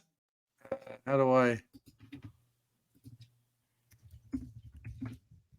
Oh, we got a private, or did you private chat? Oh. My browser won't let him. Oh, his browser's not letting him in. That's the problem. The phone browser. Oh. Yeah. If he's got like Safari, I think it won't let you in. Oh, really? Safari doesn't. I'm on Safari. Oh, well, then I guess it does let you in. Okay. Kyle, you just have to authorize use of your microphone and camera. That's all. Like, there should be a pop-up that says, like, allow use of microphone or allow use of camera. And once you've done that, it should be fine. Anyway. All right. So, Kyle, you may be stuck in your bed forever, sir, because I think we've got to ring off. If you could figure out a way to jump in, we would have chatted a bit longer. But this is where we might have to leave you, sir, because otherwise it would have been amazing, Kyle, if you'd managed to get in the studio. Yes. That would have been incredible. But I guess another time. All right, man. Okay, well, we're out. We're leaving the stream now. Kyle, all right. I hope you Kyle. survive the centipede apocalypse that he's dealing with. Yes.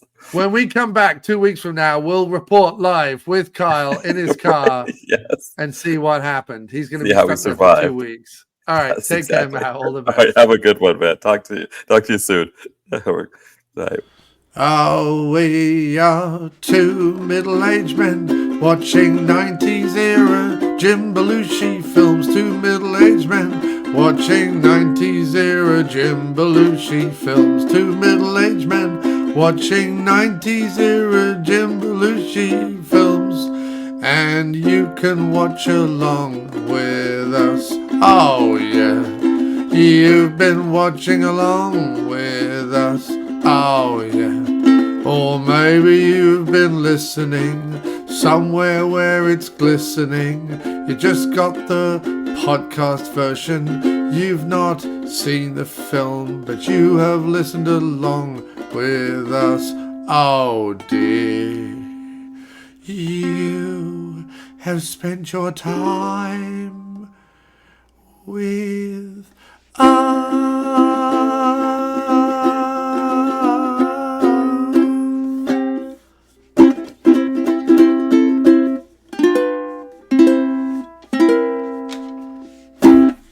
finish already.